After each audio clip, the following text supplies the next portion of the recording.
So uncivilized.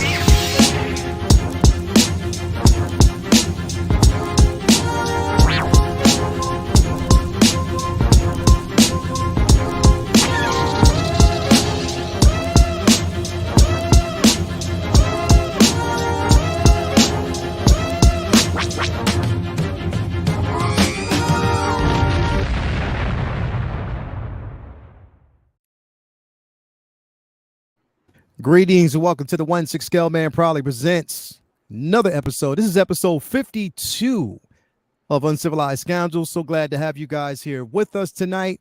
We got a lot to cover.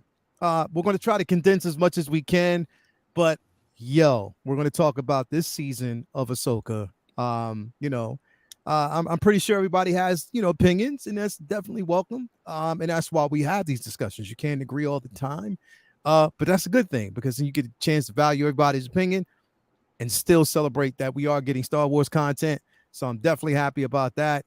But yeah, we're going to have a great discussion with all of you, everybody who's out there that's tuning in. So glad that you are actually here. Remember, hit that like button on the way in. If you haven't already, subscribe to the 1/6 Scale Man YouTube channel. I am on my way to 4,000 subscribers. I am almost there. So definitely any help that I can get from you guys is highly appreciated. So please use the force. You want to hit that like button. You want to subscribe to the channel. Do it now. So definitely make sure that you do it, man. And I appreciate having you guys here, but I can't do it. And I can't, have this show without the guys in here with me. What's going on, everybody? How's everybody going? Chilling. Good. Yes. You're looking really Sabine-ish tonight. Oh, am I? Yes, I see you looking really Sabine-ish tonight. I'm like, feeling that short hair, looking good on you. Yeah, loving that. I needed Cece to help me with the eye makeup, but it was too late, Cece. I needed to fly over there. but yeah, I've been wanting to wear this the whole time, but it's been too hot. Literally too hot to wear the wig and all this stuff.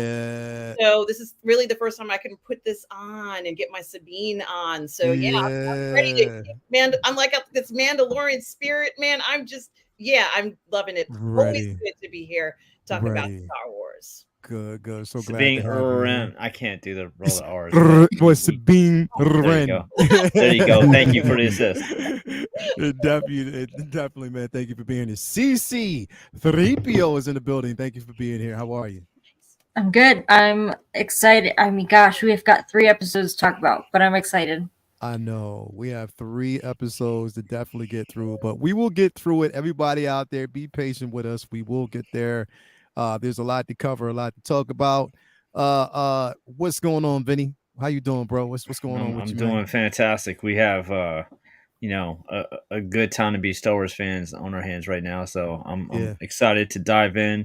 It's been a minute since the gang's been together, so I'm looking forward to chatting with you good people about some Star Wars greatness. Hell yeah, man. So glad to actually have this conversation with everybody tonight. And last but not least, El Profesoro is in the building. What's going on with you, Mario? What's going on, man? Happy Thursday, y'all.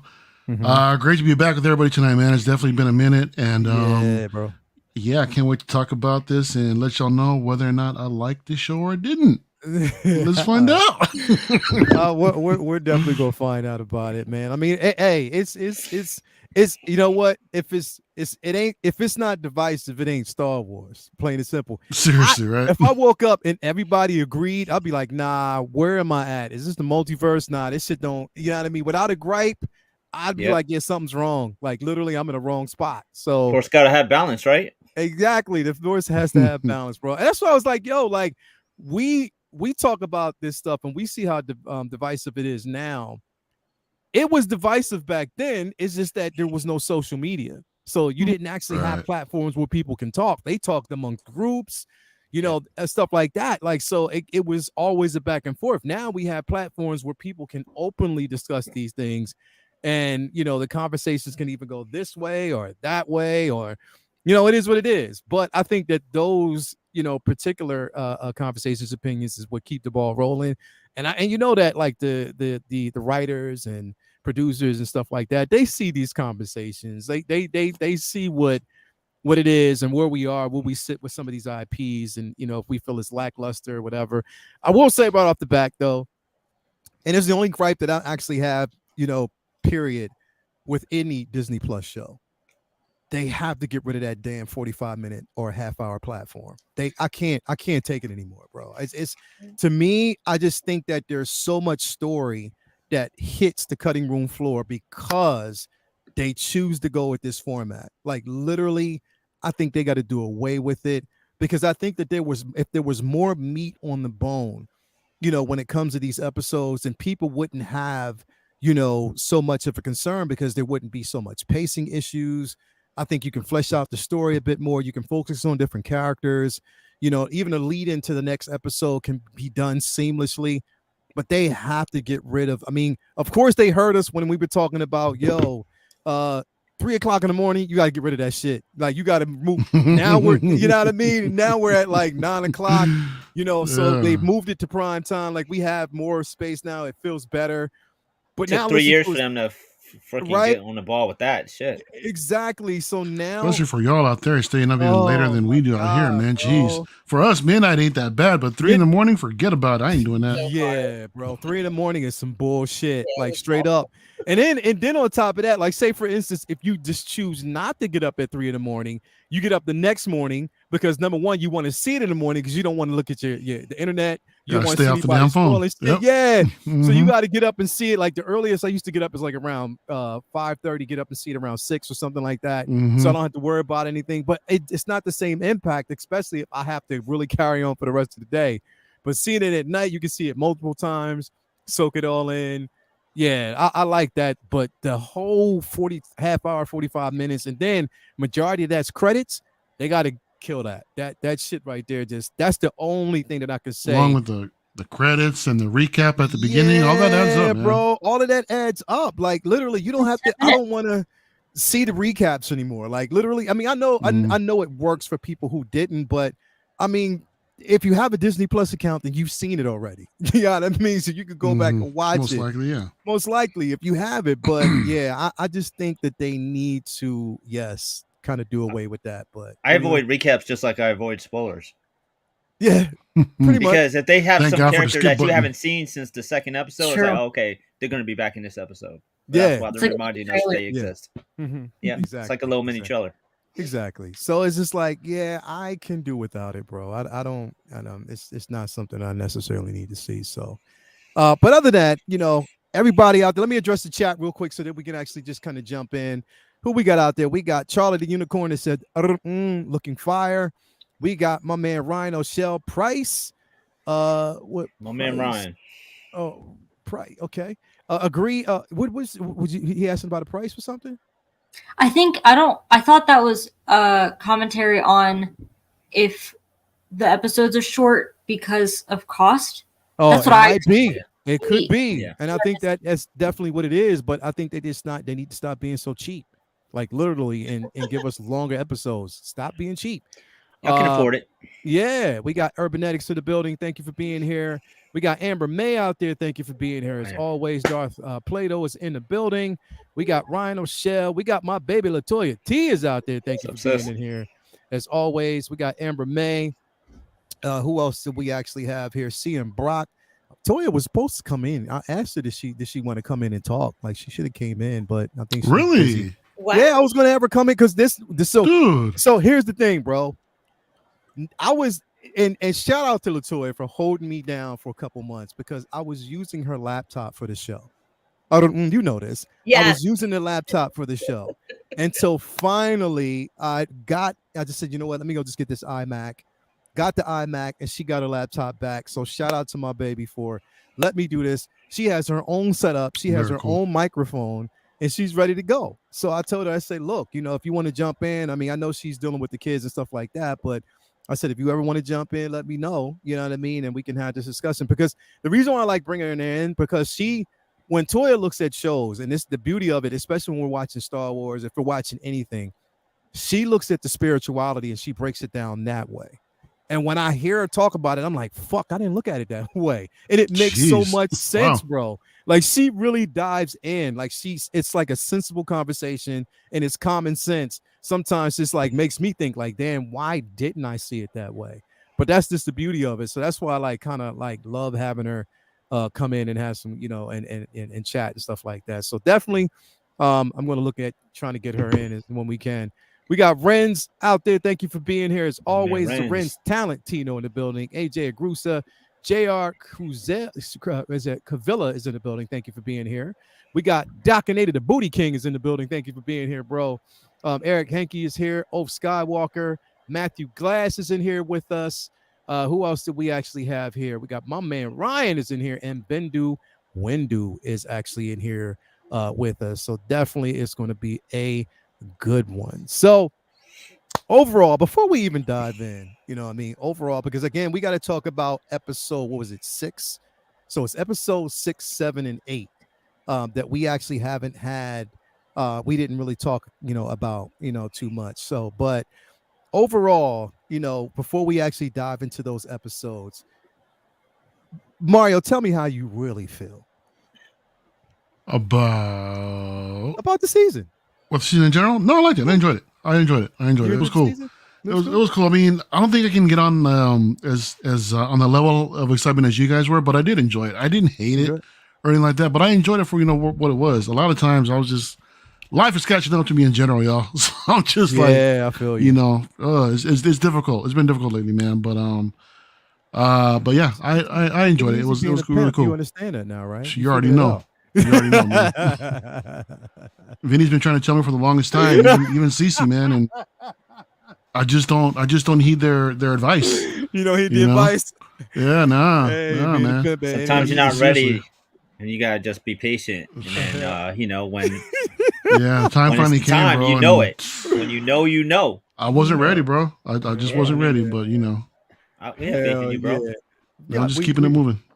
We definitely got some faith in you, bro. Like definitely got faith in you. But anyway, man, how about you? But so far, like I said, you liked it. You were happy. Yeah, I did. It had some amazing moments. At the same time, it had some questionable moments as well, a little bit in a sense.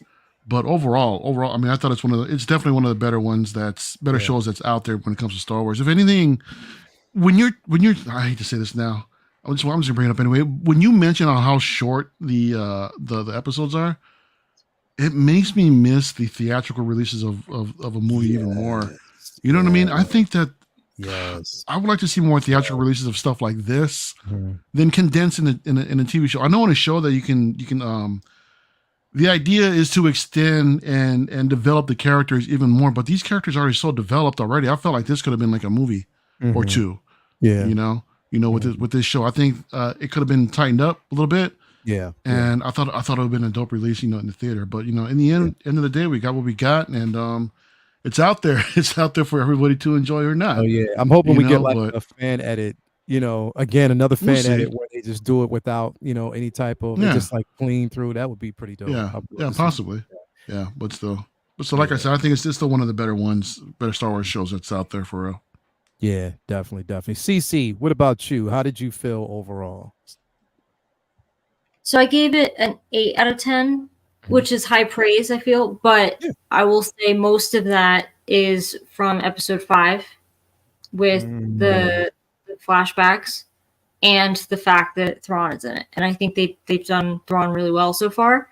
I will say I kind of feel like Mario, where I'm happy about the series. I'm excited that it's happening. I liked the episodes, but I feel like maybe it was the pacing for me that I was just also, everyone knows, like, I'm a big Thrawn fan. So I think it was like, let's get this crap on the road. Like, come on, like, let's see, like, the main Thrawn.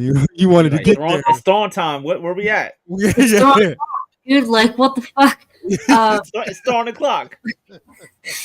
I feel like there's a lot of that's gonna be on a t-shirt now. It's Thrawn the clock. You gotta put that shit out. That's so dope. I'm throwing like this. Dope. Let's go. Yeah. but I think it was the pacing. Like I should watch the whole thing in like one sitting and see how that goes. Yeah, but absolutely. I think that like the early episodes weren't terribly exciting, and it was like, and then we got 5, and then I was like, okay, let's go, and then it was like, it's 8 episodes. So after the excitement of 5, you just have 6, 7, 8. Like you don't have much to like you. And I feel like those slow moments, that kind of filler, made the back half of the season feel a bit rushed. And I was sitting there. Well, we'll get into the finale, but it's the pacing. I know people are allowed to have opinions that aren't mine. They're wrong, but they're allowed to have them. I know people said that like the writing was excellent. I thought the acting was great from Rosario, and Thrawn, obviously. But I think the writing doesn't hold a candle. Andor still set the bar for me.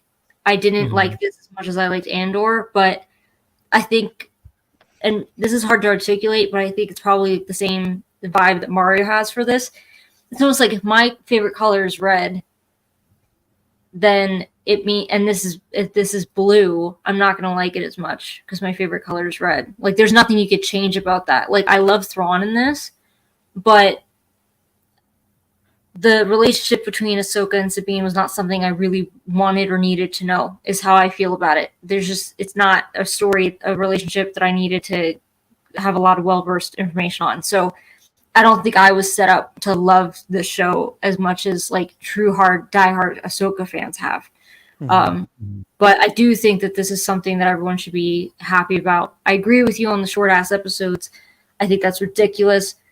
Also, because of that, like we'll talk about it with the finale, like I'm disappointed in some things they didn't wrap up and like what it means for the future. There were some definite things, that were hinted that I was excited about. Definitely I was excited about, but there were also some things in certain characters that I wish in the finale would have gotten more time, that I wanted to see them a bit more. And when we talk about the pacing, I get it. Like, Filoni, as much as a, futurist he is, and, a visionary, like, I think one of the biggest things is the pacing of certain scenes. Sometimes they're drawn out too much. And you start to feel it, even when there's no music playing, the dialogue, if you don't hear the music and you're focusing on the dialogue, then that seems like it's drawing out a bit too much. But, I understand it for what it is. But it's during that time when the dialogue has to be on point, where everybody, the chemistry has to be on point, because that's what gets you sucked in. In some of those little conversations with that dialogue, you're like, at the edge of the seat, like what's going on, or if they're setting something up that pays off later. But a lot of times they're just these little conversations and member berries, I guess, in a sense. And I like them. Don't get me wrong. Like I like for me, the dialogue was very important, especially the discovery of each individual character. And it kind of, with that dialogue, it let me find out more about the characters and things. And even us, for those of us who did watch, Clone Wars, for those of us who did watch Rebels, just certain things in the dialogue, the callbacks, and then knowing, okay, oh yeah, this did happen, so this could have an effect on this person going forward. Like you do remember those things, but I just think that in certain points of it could have been condensed a little bit more. Doesn't not mean that I didn't love it, because I absolutely did, but I understand where when we talk about pacing, that could have actually been an issue. So I do get that. What about you? What were your overall thoughts? I think, well, the first thing I want to say is that I agree pretty much with what everybody said so far. I share a lot of those feelings, and I think especially what Mario and C3PO said about it. This could have been a fabulous movie as well. Oh, thank you, Toy Quest 101. Thank you, Miguel. I think this could have been, like if it was, and I think we got a hint that maybe that was perhaps the original intention, because there was that incredible fan event, which I think was one of the best things that they've ever done for the fandom, is to have events like that. And if they continue to build up, fun and exciting things, I really would have liked to have gone to the theater to see that episode, regardless of how I feel about any, thing in the episode, honestly, because this is kind of like our fantasy, is to get together, go to something that looks really cool. It's a new episode, it's filled with mysticism. It actually was an episode that I feel was kind of filled with mysticism and lore, and and you kind of had to figure it out, a puzzle. But it was also, I think, the season a showcase for, let's say, the Rebels team, and let's say Ahsoka and Anakin.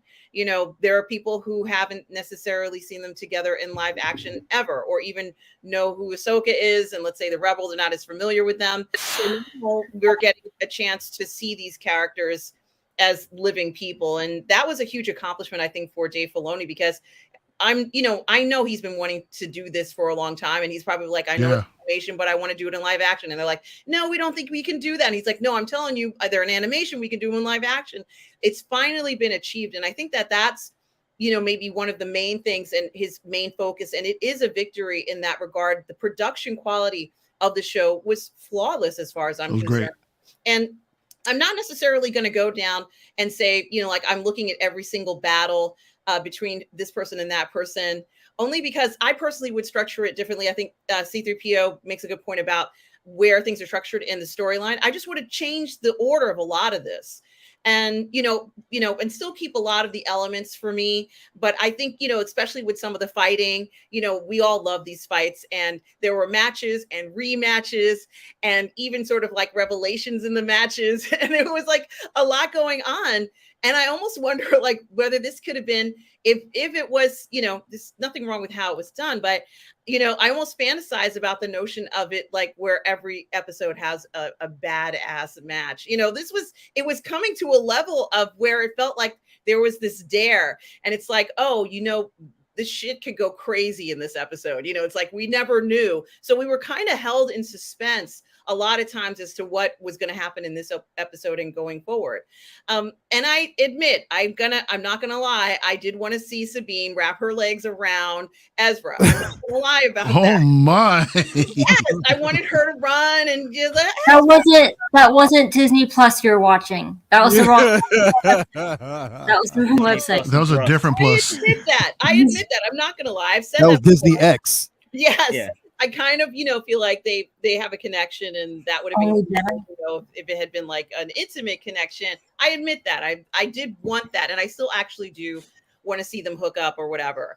But even so, it was very interesting in the sense to get this character that I didn't know I was going to fall in love with, which was Baylan. Now, of course, I'm a huge Sabine fan. You guys have seen me dress as Ahsoka too. I've worn my Leiku. Yeah. But what I was going to say is, I wasn't expecting Baylan. I think he was kind of like this magical surprise.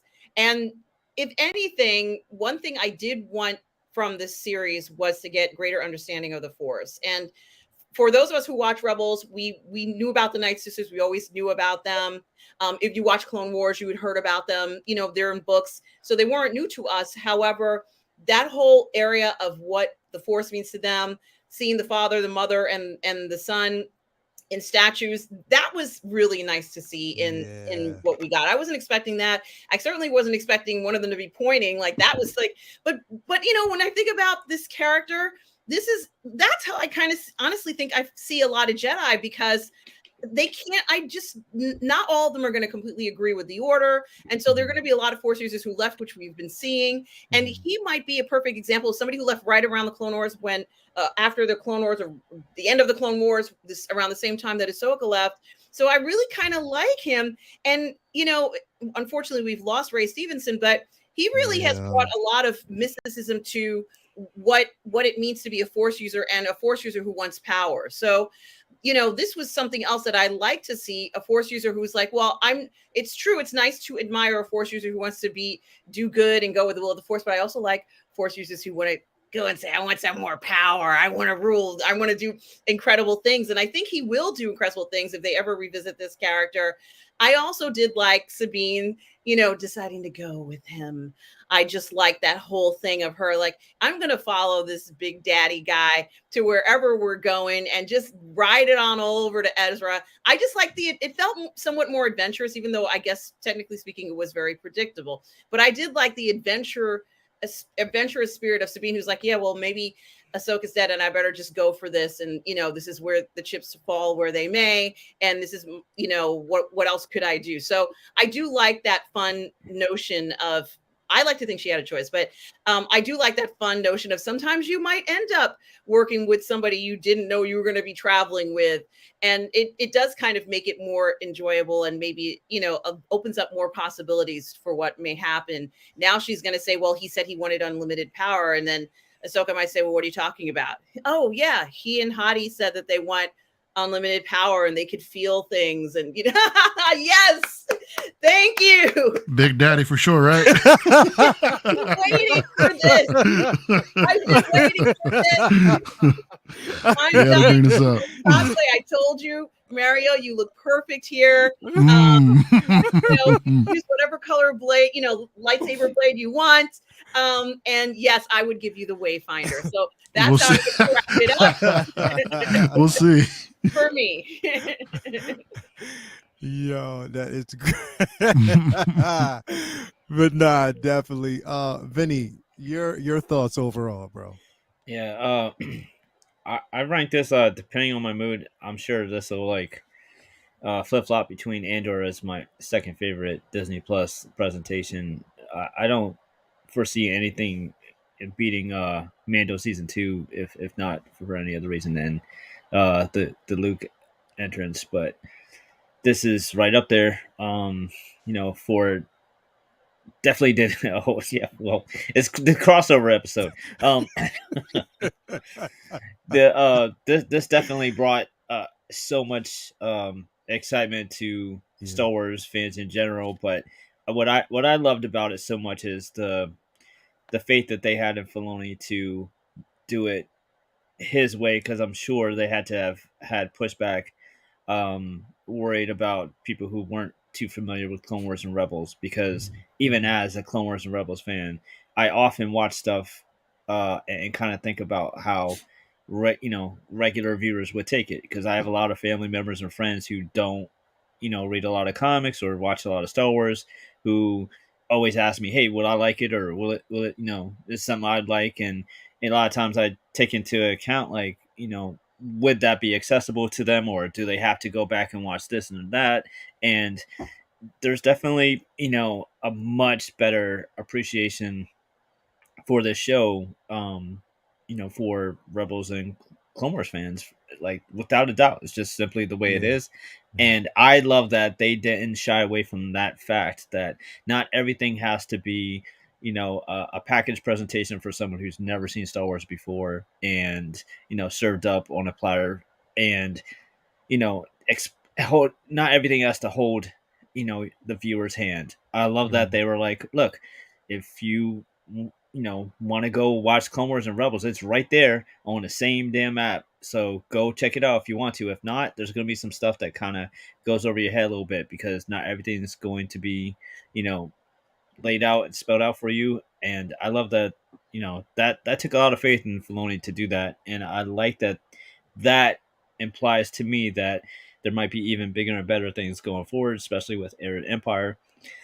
And I love that they had the courage to do this, cliffhanger show. Like, we all knew, like, they announced that this would all be leading towards Arid Empire. So pretty much all of us went into it expecting that it wasn't going to be wrapped up by episode 8. But a lot of people who are just casuals, who may not know anything about him, going to be doing the movie, they might have been, sitting there like, what the fuck was that? Like, what now? That's frustrating it's got to be frustrating for people, but I love that they had the courage to not just rush it and give it some kind of, closed ending that was like a ending for the show that they'd have to expand upon later. Like, I was worried they'd have, Thrawn lose or something, so that they had a ending for this show, and then have some other way he got back and for revenge or whatever for the film. But nah, they didn't placate. They didn't baby us. They let Filoni tell the story he wanted to tell, and along the way, we had countless fan service moments that were just phenomenal pieces of Star Wars. And I think this show is a good reminder that Star Wars fans can be so brutal, and when we don't like Star Wars, we fucking hate Star Wars sometimes. But when we like Star Wars, we fucking love Star Wars. It's like when it's good, it's just so great. And there were so many moments throughout this. Like I love the first episode, and everything from 4 on. 2 and 3 were a little wonky, a little bit slow, but I feel like once they got to episode 4, I mean, it was full throttle, all engines firing. I feel like there was, with the Anakin stuff and the teases at the end for stuff that we know is coming, the Thrawn stuff. There was so much that we felt like, as comic book fans, there's big cosmic things or moments that it's like, yeah, Hollywood always tries to ground, these stories, and there's no way they're going to do that. What they could do in a cartoon or a comic book and bring that on the screen. And there's a lot of those moments in the cartoon shows of Clone Wars and Rebels that they ported over here, and it was like, no, I can't believe that they're going to go there. And I feel like that's pretty amazing because we've wanted to see bigger, bolder stuff like that we've seen in the books of Star Wars and the shows of Star Wars, and now we're getting to see it in live action. So there's so much to look forward to. It's going to be hell waiting for probably 3 years to Heir to Empire comes out, because I don't personally believe there'll be a Ahsoka season 2 unless it happens after Heir to Empire. I think they want to have this gateway into Heir to Empire. I don't see there being a season 2 before it, which is debatable. I don't know if that's going to be the case or not, but I loved it. I had a lot of fun with the show, and it gave us one of the greatest experiences ever by them having a theater presentation for one of the episodes. I hope that's something that other shows take notes on, of how much people want to rekindle the fact that this is a very big communal fandom, that there's a big part of this was always going to the movies. So they need to get their shit together and start realizing that, as great as these most of these Disney shows have been, please just stop him hauling around, give us films again, and then have films and TV shows. That's right, very greedy, and I want both. But I loved it. Can't wait to dive into all the nooks and crannies of these episodes. I think lot to cover. So the beauty of this show in general, for me, is the simple fact that, number one, it's the undiscovered country of the Star Wars universe. You know what I mean? We're seeing different things. We're going to a completely different universe. Hell, bro, I never thought, number one, that I would actually see the Night Sisters in live action. And seeing that shit in general. There's so many things like that. Bro, fucking Night Sisters, bro. Seeing that in live action for me was so fulfilling. Them still carrying the same mannerisms, the same personalities of what we actually saw, in the animated series. Not even, bro, I didn't realize how much I would need Hu Yang until this series. Yes. He was the glue for the entire show, whether people choose to see it or not. He is the droid that you were looking for, because literally just some of the stories, his knowledge, and just his peaceful manage, but also him being blunt. And I think that he needed to be blunt towards Sabine because it pushed her to do better. So that particular character, getting new characters like Balin and Shin, and I'm sorry, bro, literally, I think, and I say this hands down, there are certain characters in these IPs that stick with me. Balin and, Ray Stevens, he put on a clinic with this character, even in his mannerisms, the things that he said, how he said it. You know what I mean? It was just, again, now the biggest question that I have to everybody here on the panel, because somebody asked out there as well, do we recast? First of all, rest in peace, Ray Stevenson. Rest in peace, Ray Stevenson. Definitely. Because this motherfucker stole the show every time he went out there, and I couldn't help but feel even worse for his passing than I did by watching him in this, thinking of how much it would have revitalized his career. Not that he had a bad one, but he had, many great moments in his career. I just feel like this would have been something that put him like over the moon.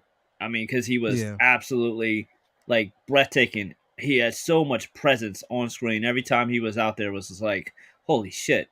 Like I want to know what's going on with Ahsoka, but like I kind of want to, I wouldn't be mad at all if they just stayed on him the whole episode to see what he's up to. That says a lot, because even when they were focusing on Sabine, I was like, I mean, that's nice and all, but like I don't really care as much about Sabine becoming a Jedi as Ahsoka's story. But when it came to Baylan and Shin, I was like, yeah, if y'all want to chill with them all episode, we're good. As far as recasting, I don't know if it really makes sense to I guess it's up to the family. If the family's cool with deepfake or doing CGI, I guess, but I don't feel like the technology is there for anything more than a quick scene or two. Like the stuff with Luke, it was like a quick scene. Stuff with Leia, a quick scene. I feel like whatever's coming with Baylan is going to be pretty big, impactful, and like there's obviously, as Rebels fans, we know what those statues meant, and that's not going to be something that's another cameo in the movie or something else. That's going to be a big deal. I think that we're all grown-ups. We get that people pass, and you got to move on. I'd be okay with them recasting him. I mean, it's an important role. You can't just write it out, and I feel like it would take people out of it just as much to use CGI, and some people may feel that it's really controversial. Deepfakes are still, very controversial. So recast them. Well, yeah.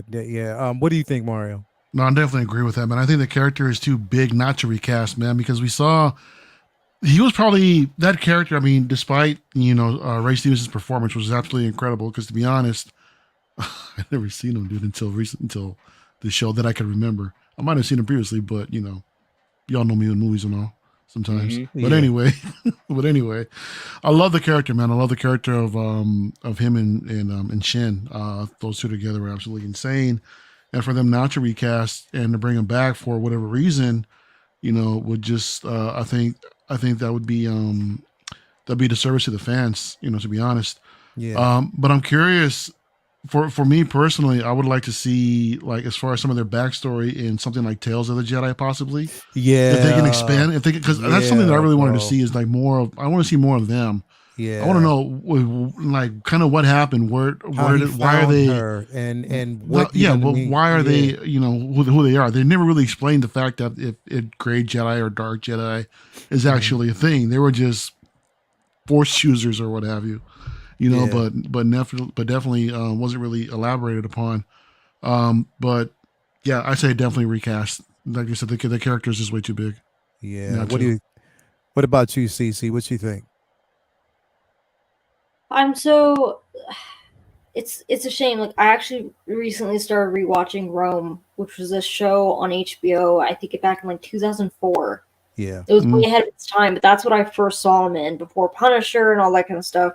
My mom is a huge fan of his. I don't know how I feel about the recasting. I will say, spoiler alert for like the finale, I was sitting there the whole time being like, this is fucking Rise of Skywalker all over again.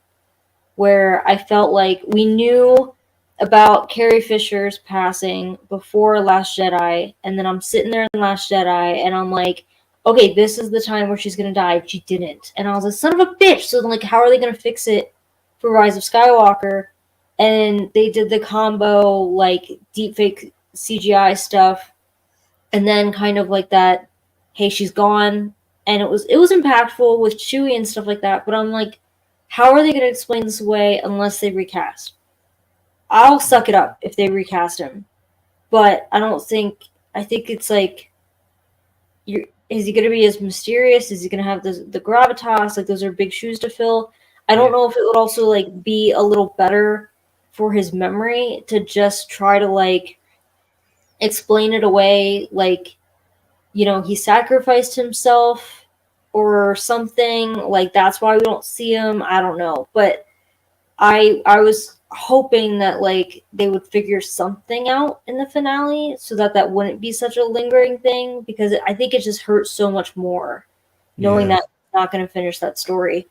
Yeah, but definitely. yeah, if recasting is the only like resort we have to get a good send off for the character of Bayland as opposed to the actor, then like so be it. Definitely. Now, before I go to you, and again, this was mentioned. Shout out to Best Arcade for kind of refreshing my head because I saw this earlier this week. They had someone that did a fan casting of a recast of Lee Schreiber as Baylan, or taking over the role as Baylan. I wouldn't be opposed to that. What you say? I wouldn't be opposed to that. Yeah, because I feel like Lee if Schreiber you Photoshop someone's face in there, anybody will look like it. Yeah. It's kind of, I don't know if that really sells me on it because it's not his beard and his hair. You just kind of photoshopped it. The thing is, when I look at the character, I'm looking at personality, and Lee Schreiber, he's a brilliant actor, bro. He's amazing. Like, he's definitely amazing in everything he's in. He's got the same demeanor. Sure. It's phenomenal. Definitely the same demeanor. And if they did that, if he was on board to do something like, I definitely wouldn't be opposed to it.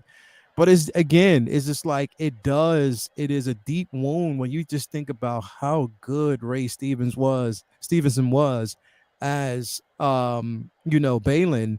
And it was a character that we had never seen before in a long time. And you just were drawn to this character and the potential of where he could go. Definitely, I think it needs to be, if you want to continue the story, which I already know they do, a recast would definitely have to happen. I would much rather them recast than to do a deep fake. Honestly, I would. Because doing a deep fake, in my opinion, is definitely a disservice to him in death. You know what I mean? They can deep fake Luke all they want because Mark Hamill's still here. We still have a legend. But for him, in death, it's just like, I don't think it would do well. So I would think it would look better, or to me, it would feel better if they recast, if they were going to go that route. But what did you think? What do you think, though? Yeah, I think they're going to recast him, and I think that he is a major player in this story, and I don't think they want to have to remove the character because he was just such a big hit with fans. He's touched a lot of people, and people like this character. And I don't know about you guys, but I was a little surprised when he abandoned Hati, and she was like, "Say what?" Like, and I thought to myself, this is something that he has been waiting for maybe years, his whole life even. And I bet when they touched down on that planet, his whole body vibrated with this sensation. He knew that this was the place where he needed to be and that his destiny was going to be fulfilled on this planet. But he could also sense that Hati didn't feel shit. So he's like, oh, we're not in sync anymore. So, I think that is a very interesting idea, but I also think that he kind of abandoned her at a moment where she's kind of vulnerable now. And, I don't know whether that's cool or not. So I think it's very interesting that he's doing certain actions that, for the most part might seem a little questionable, kind of abandoning her there. Will Hati be okay? Sure, she's going to be fine. But why did he feel he couldn't take her along with this? I think it's very interesting. And his story has to go on because it's the most intriguing and phenomenal story I think we've seen in a while. It's this whatever's happening to him now, he's not the same person as when he landed on the planet, and whatever journey he's going on, because this thing that's pointing, we know he's going to go there. Maybe he'll look different. Maybe that'll be part of the transformation. Maybe he'll wear a mask now. Like there's a lot of things they could do. They don't necessarily have to get somebody who looks like him either. So he could turn into something very different, a different type of Jedi that we haven't seen before. And that could be anything. So they have options. But he looked wonderful in this. I mean, he had this, haunting look, and he had such, the camera just loves him. It's a shame that we're losing that, but perhaps, it goes in line with what's in the story, and they can write that in somehow. Yeah, definitely. I agree. It is a way to kind of like, I think that, it would be, I want to see that story really flourish, and we definitely want to know, where it's going to go from here. You know what I mean? Where they're going to definitely go from here. And I'm all in for it. Now, here's the thing. Another character that has been literally just as popular, because I mean it's just out there all over the net, is actually Shin. Like Shin has definitely been and she's had minimal words. It's just her action. You know what I mean? It's her actions, but it's really a really popular character amongst pretty much the masses. Like everybody loves this character, and I think that basically the whole Shin and Balin story. I mean, of course, we know that they got it from Norse mythology. One who chases the sun, one who chases the moon. In search of power. And I think that was the whole reason why the separation happened the way it did. And it was beautifully done, because Balin was saying to her, like, you're driven, your drive leads you somewhere else. So it leads you off to a different path, from mine. And I like that they actually shown that. Again, when it came to like the finale, I just wanted a bit more from them. I wanted to see a bit more of that. And that's why I thought if they would have just extended, if this would have been like an hour, at least an hour, it would have been easier to tell that story. And I'm pretty sure that Dave Filoni probably wanted to tell a more richer and meaningful story. But again, in the basis of time, he can only do, but so much. So again, all in all, I was definitely excited about the season. But let's go in, like, in this interest of time, let's go into like episode 6. Let's talk about that one, because we didn't get a chance to really talk about it. We'll skim over the episode 6 and 7, and then we'll definitely go to 8. So here again, we got a chance, and again, they always have the epilogue in the very beginning. What I loved about it is I love this scene. For some reason, I love seeing Purrgil, the Purrgil, going through, basically in hyperspace. I love how the colors are different. Like from our perspective, the perspective is totally different. I don't know. It's just the vibe, just the feeling. The color matches the tone. It's more vibrant. And just how, again, mythical these are. Like these creatures are like so mystical and really like, it's like brings like a level of peace. I love, actually seeing that, which I think that they will definitely have a bigger role to play if they were to do a season 2.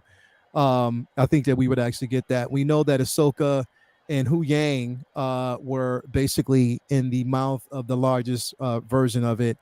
And she was reflecting here, and I like this, that she was reflecting on the stories of old. And how they posed it was like, was it like, what was it? Chapter 1, 2, or whatever. History of the Galaxy 1, 2, and 3. Yeah, History of the Galaxy 1, 2, and 3, and how it was phrased. So when you think about it, for us, it's like looking back at, okay, episode 1, episode 2, episode 3, 4, and this going on, and what was her favorite episode. But I love that, and I love the simple fact that what is like Hu Yang is 200. What is he? Is 250 billion? Yeah, he's ancient. He's ancient, years old, and knows all of this. Like he's so in tune with everything. And I think that was definitely the beauty of it. But just the sheer conversation that they were having back and forth while inside of a whale. Like literally was phenomenal. But let me ask you, and I want to go to you, CC, on this one. So coming off of episode 5, we knew that, again, she had gone to a totally different place.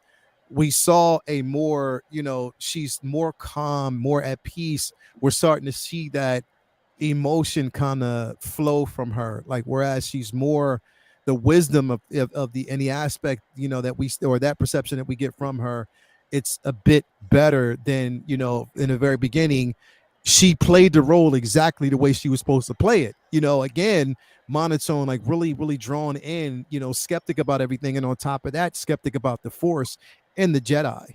You know what I mean? And in episode 5, we knew it was a transition getting to this particular point. How did you feel about her transition, even going into like episode 6? Well, I mean, she clearly has her shit together because she's wearing white after Labor Day. She hasn't gotten blood or wine spilled on it. I liked this scene a lot. I liked the it was kind of just like they matched their wisdom a bit in the scene. But I did love the reference. I thought it was like a meta reference to the sequel trilogy versus the original trilogy versus the prequel trilogy. Like her saying, "Oh, everyone knows like the first one's the best," kind of thing. Yeah, I really liked this. I liked the introduction with the Purgle. I like the reminder of, like, this is what they're going through. But we've never got kind of an explanation as to why we had that title card in the front of everything, like a long time ago in a galaxy long, far, far away. So I like that this kind of gave us that explanation. But yeah, I think it's a shame because, like, I talk about the other episodes feeling like filler. I wish we actually gotten more time with Wu-Tang Robot. I'm not gonna be able to say his name correctly, like, ever. So he's just Wu-Tang Robot. I will say though, I thought about it when earlier regarding the production value and stuff of the show. Yeah. Not this scene. I think it's in the next episode. Actually, it might have been at episode 7. But someone pointed out it's not the dude with the jeans or the scaffolding behind the city in Book of Boba Fett. But there's some editing errors where there's some banter between him and Ahsoka, and Ahsoka goes to cut him off mid-sentence, and it takes like what looks like 3 business days for her to like interrupt him. So like there's quite a bit of like a pause between him like he ceases talking in the middle of the sentence and her interrupting him. So that was kind of disappointing because it seemed kind of like sloppy. Like I think. choppy. Yeah. But other than that, yeah, this scene was really cool. Yeah, definitely. It was. And again, we go from here again. The wells are coming out of the Purgle are coming out of the out of hyperspace.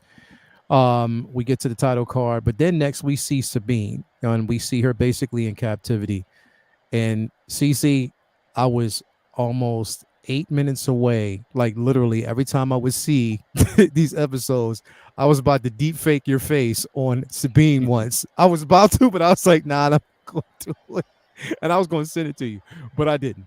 But we get a chance to basically see her in the cell, again being taunted by Balin, and of course, man of his word, he definitely lived up to that. We get a chance to see again, them coming out of hyperspace. We know that we are basically in search of Thrawn. Honestly, bro, I want to go. I want to give this to you, Mario. I was excited, and here's the thing. I guess it's the characters that really very little about.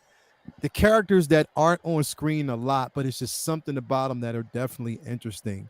For me, it is. And I felt that Morgan was definitely an interesting character, and more depth was given to this character as opposed to what we actually saw in The Mandalorian, the Jedi, episode. But seeing her, again, just her focus was on making sure that she was getting to Thrawn, getting to her, she's a descendant of the Night Sisters. She was getting to her people, but just that drive there. But then also just, did you notice that there was like sort of like friction between her and Shin at all? I think there's a friction between Shin and everybody. She just has that fire, with everyone. Yeah, Morgan was definitely an interesting character. I mean, the fact that we meet her in the Mandalorian, we don't have no idea what she is, but then to find out that she's basically related to some sorts, she has links to Dathomir and to the Night Sisters, is what just makes her character so intriguing. Yeah. And to see her drive, wanting to get back to Thrawn, to also reunite with her sisters, so and then what happens later on with her, it was great. Yeah. It's the mysteriousness of the character, so little about her, and you want to know more. Yeah, I think they did a great job with it. They definitely did a phenomenal job with that. But I mean, just again, how really stern and focused the character was, and I think that she did an excellent in the job. Back just staring her down. Yeah, too. like staring her down, bro. Like they couldn't have picked a better character, because just her stares and focuses, bro. I'm like, yo, damn, she was scared the shit out of me, literally, bro. Like, you about to get, if she looks at you like that, you about to get fucked up, quick. Bro. Like, straight up. Like, she just doesn't care. But I mean, literally, you can tell that there was, a bit of friction between them, and then on top of that, yeah, look at it, bro. Like, she just, again, just the looks, just the sheer looks, and she's just like, nah, I don't care. But again, we see them and what I love is the overhead shots. Once they get to the planet, and you get a chance to see like some of the statues that they pass by, of the Night Sisters. I'm trying to find the one. It looks sort of like, let me see here if I can get there. As a matter of fact, I'm just gonna play it a little bit. So, like, some of the statues that they actually get to, you get a chance to see them hovering over the planet itself. I just love the atmosphere and how it looks. Something totally new.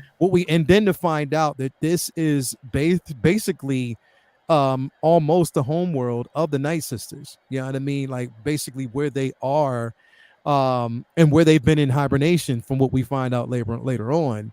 But again, it was just so like mystical, and I just love seeing that. And then, bro, I mean, like I told you before, I mean, getting a chance to see the Night Sisters in person, bro. This was dope. This was cool to see, man. Oh, where I was sitting back, like, I can't. Toya was getting mad at me because I kept rewinding back to this scene. I just kept, bro. I kept going back, and she's like, "Can we watch it?" I was like, "No, you gotta understand. Like, I ain't seen the Night Sisters live." You're introducing this mystical group of characters into live action now, and so it's different. They're completely different characters, for a newer audience to see, and it was just really captivating to see them in live action. Man. In live action, definitely it was. Vinny, how did you feel? Seeing the Night Sisters for the first time, bro? When I seen them on Clone Wars, I was like, man, they could have their own show, because just even the environment there, just the greens, contrasting against the reds, just the color palette of everything about the Night Sisters was amazing. And then just the plot of how they manipulate the Force, and basically like do witchcraft versus the ways that the Jedi and Sith use it, and being so different and unique. And then the zombie stuff, the resurrection stuff, all of it. I just like the whales who can fly through space. We got witches using the Force as witchcraft. It's just so fantastical, and something that you kind of always thought would be reserved just for different media. So seeing it live action is just something I really honestly never thought I would see.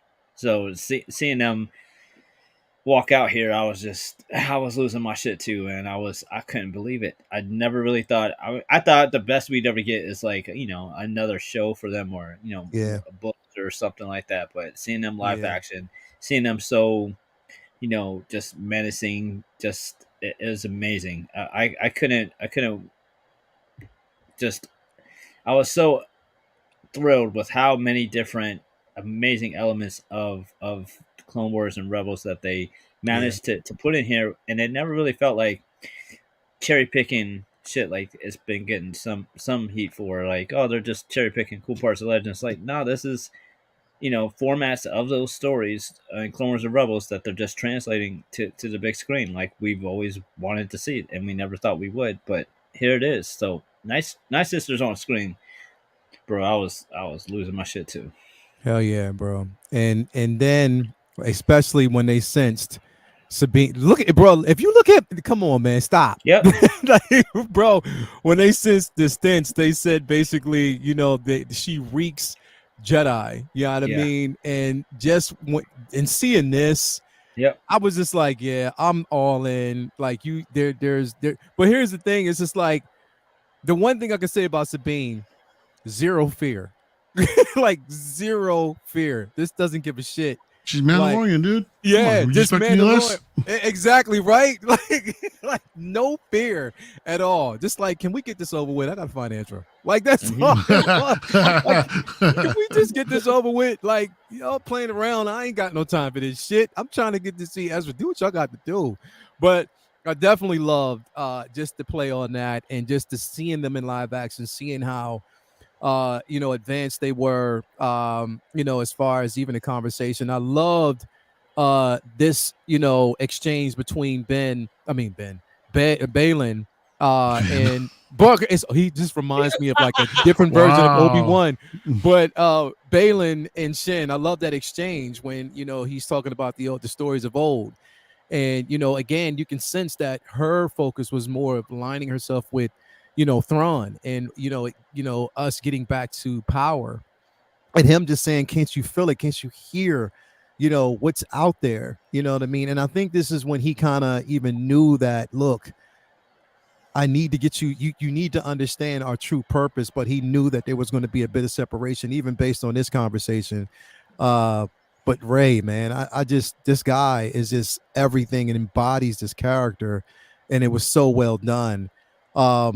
Anyway, we actually, break back to the one scene that was crazy here, and I thought they were going to lean in on this. I was like, please, no, don't let it happen yet.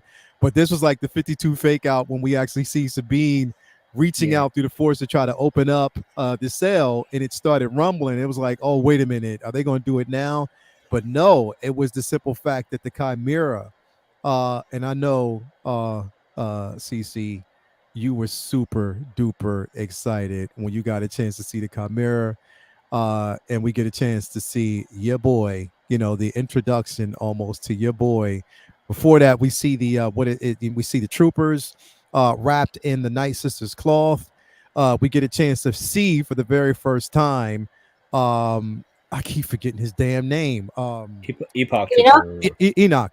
Yeah. Enoch. Yeah. So we get a chance to basically see Enoch, and then right there, shot. We get the chance to see your boy coming through. CC, what was your first impression when you seen Thrawn on camera? I was like, okay, like I get this is good. Like, he doesn't, I know, like, my friend Matt, I think, is still on the fence with like how he looks. He's like, okay, he's got a bit of a dad bod. Yeah, there's no Planet Fitness in that galaxy. Well, and also, like, if most of his people are dead, then like he's not letting those food rations go to waste. You know what I mean? Like, he's just resourceful. It's how, like, he's waste not, want not. So like, yeah, I don't blame him at all. But I think, like Matt said, it still looks a little jarring. But I think that's to be expected. Like, he's literally blue. He's got red eyes that look dead behind him, like, whatever. But no, I also loved the little, like, details of, like, there's parts of his uniform that are clearly not up to snuff. Like, he's been wearing it for 10 years. I was going back to, like, the troopers and the design of them, because I think this is an amazing Thrawn. They did incorporate some elements of them, like with the forehead and everything. I think, yes, they did an okay job with all of that. I'm not offended by the effects that they've used for him. which is, I was very worried about that. I was like, if this dude looks like he's just painted in blue latex, like I'm gonna flip this desk. And we didn't get that, so no desks were flipped. But the troopers, the design took a while to like mature for me. I understand the concept, like I'm not gonna say it because I'm gonna butcher the Japanese language, but there's an idea that like it's a beautiful concept. If you like break pottery, they repair it, the cracks, with gold, and so that makes it inherently more beautiful because you can never recreate those cracks that were there. So it's kind of like a lovely sentiment. So I love the design element that's very much inspired by. Kintsugi. But what I thought was jarring was Enoch, like the very like gladiator kind of like, just very kind of ancient look to him. That was it took a while for me to like appreciate it. I think it was just too jarring at first, but now I think it was a ballsy move and not anything we've ever seen before for them to introduce a look like that. And now I'm totally on board with it. I love the remnants of the cloth, the kind of like respect they have for the Night Sisters. So I think the design elements they've done with Thrawn and with his fleet are really good. Really happy with those. You're muted, bro. Because you're snacking. Well, I was sitting up here. I was going to. What did you feel about basically the introduction to Thrawn finally? Us seeing him, his first appearance, and just how like thorough it was, like just hearing the crowd, like just basically hearing his troopers, and how even like with the voice, it's what it reminded me of what was it, the scene on Doom when they were preparing the troops for attack, and you heard like the different languages and just how dark and menacing it sounded.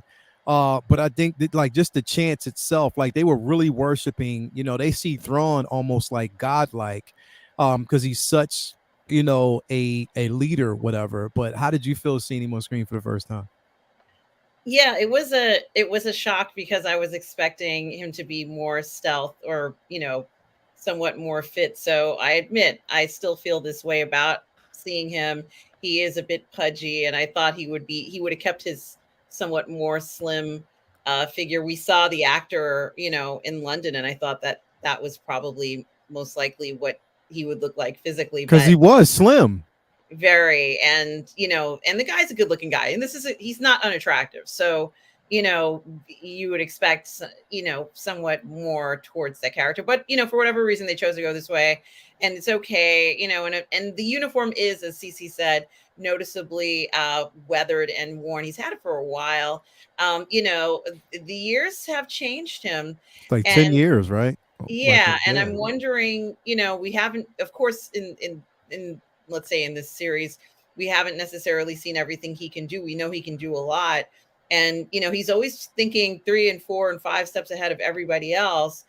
I think it was interesting, especially since he was the one who got this like standing ovation and introduction, and I almost I almost wondered whether he was sort of like going to run out and do a backflip or something, like, because it sounded, they were like Thrawn. I was like, Thrawn out there, and he's going to be like, like Charlie on the Chocolate Factory. That yeah, or even like if it's in Harry Potter when one of the Russian school comes to visit them, and they've got like the thing in their pounding.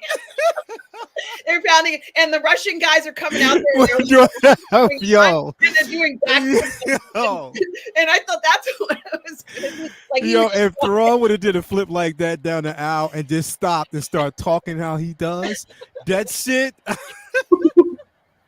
But it was building. It really did have that effect where I thought I was going to see a performance of some kind.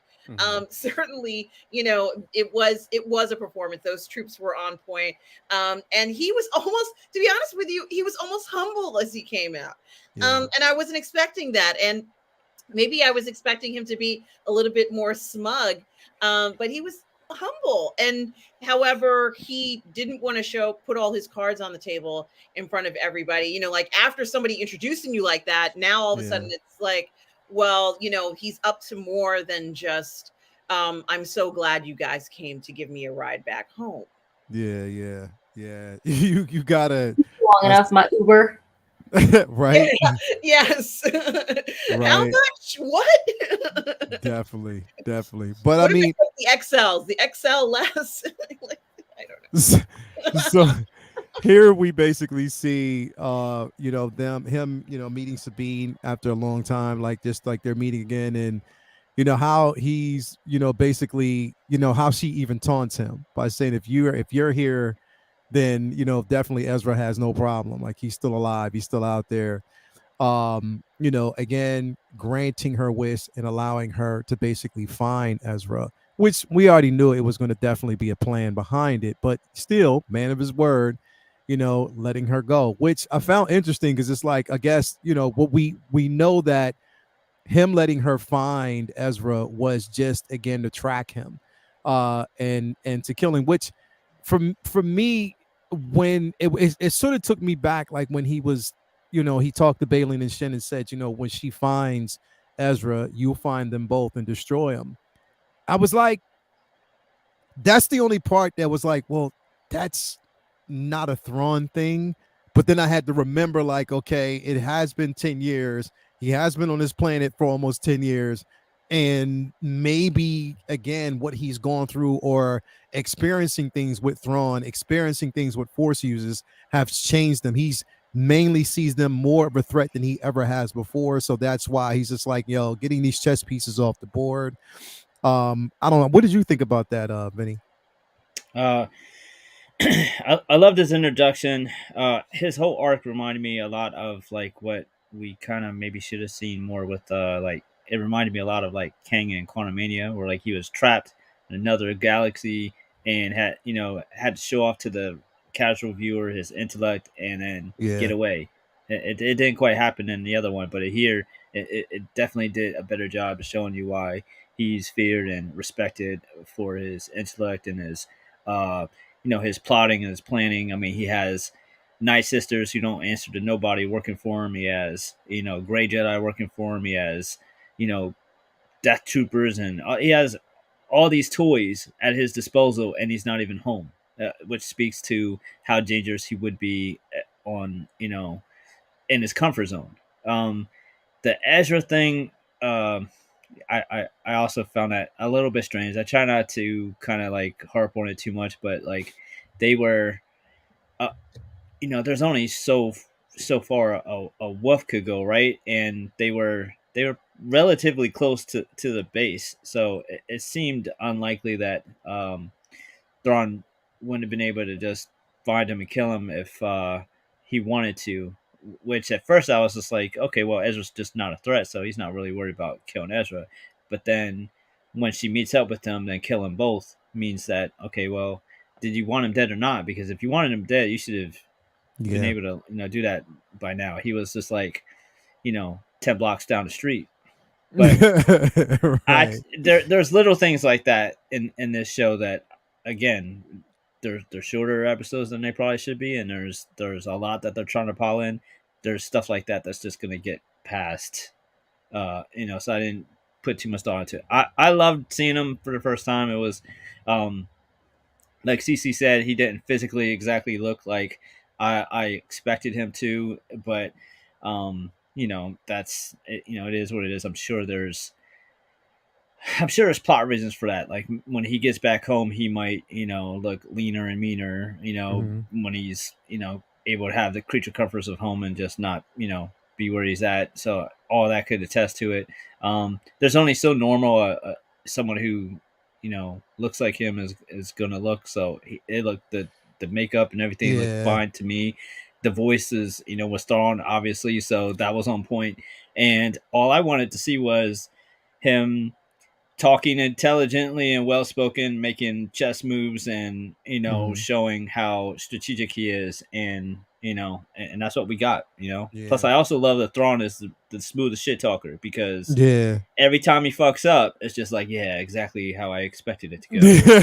Like, he is never wrong. Like, he could bet all of his money on red and bust and be like, yes, I see what you did there. Now I know. You know what I mean? Like, it doesn't, like, no matter what he does, bro. Every time he would loses, say something like that, it's like Morgan would look at him like, "What the fuck?"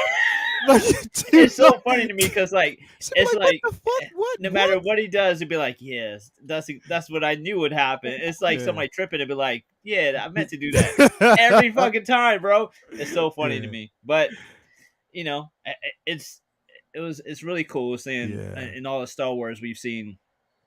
Virtually, even Palpatine was amazing, fighter too. So, and we didn't really see too much of his strategy on play until we got to the Clone Wars. So to have a villain, it's like Lex Luthor to me. Like, yeah, you might be Superman, but I'm smarter than you. Yeah. So he's going up against all these Jedi and people with powers and witchcraft, but he has, he's gonna outsmart you. So it was really cool seeing him on screen. Yeah, definitely, man. We get a chance to basically, again, it's like they are his lapdogs. As soon as Sabine gets going, he tells them to basically follow her. The dope part, this scene had me dying because when she's here and she's getting attacked, or I just want to move this up against before I let it play. But watch when she first gets attacked. That what is it? What did they call him? The creature she was riding with. He's like, I'm out. Yep. He's like, I'm out. He was like, he got out quick. He threw her off and was like, I am out. I'm not. I don't even know you all like that. I just met you. Peace. I just met you. I'm sorry. I'm out. But we do definitely see her getting attacked by these raiders. Mario. Howlers. Yeah, right. The Howlers, definitely the Howlers.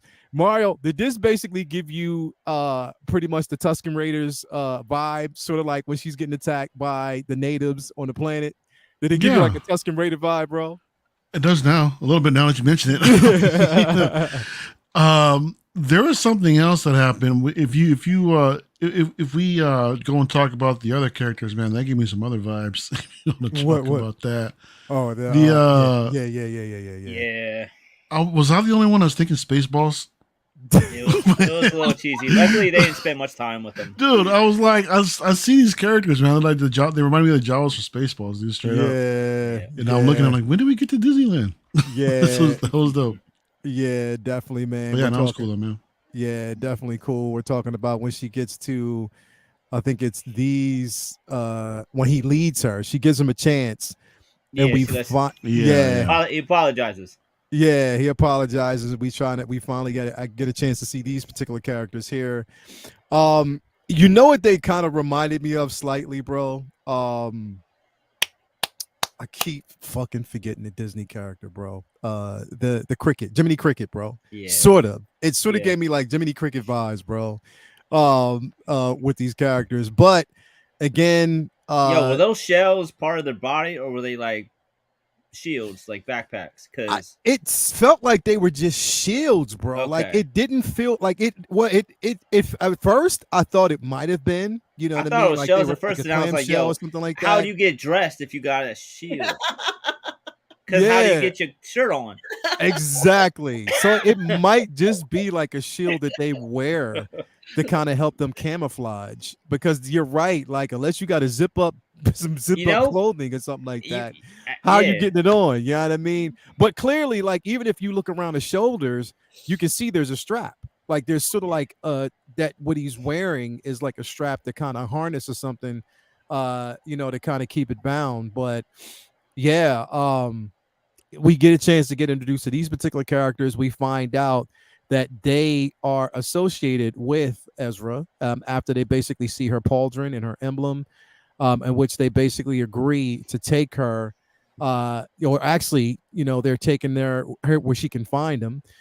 We get a chance to see that both Baylan and Shin are tracking her as promised, and the conversation that I like between the two of them when basically he called Shin a broken Jedi, which definitely like that is like a samurai terminology, for just the which we would want to label like the Padawans, those who basically learn out in the wild. So I love like that terminology as well.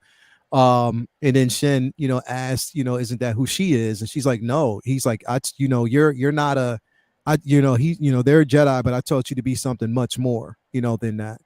And that's where he was trying to lead her, even though he's discovering that, again, within her, there's conflict.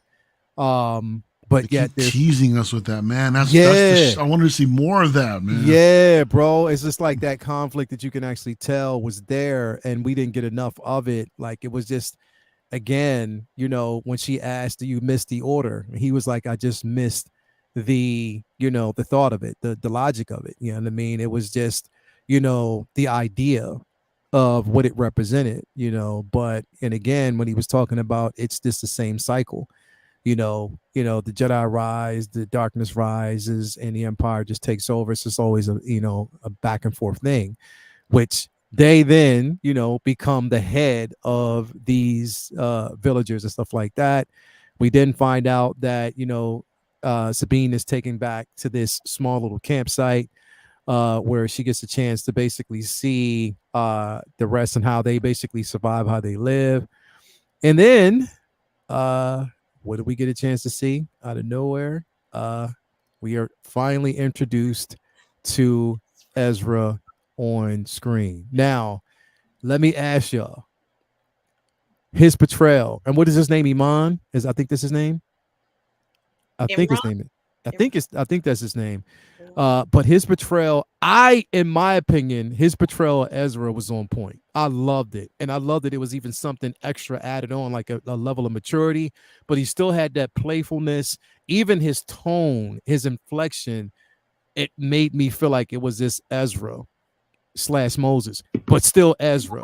You know what I mean? Like it was still Ezra. He looks like the prophet Ezra. That's Obi-Wan is Jesus, Ezra's Moses. Yeah, bro, he looks like the prophet Ezra.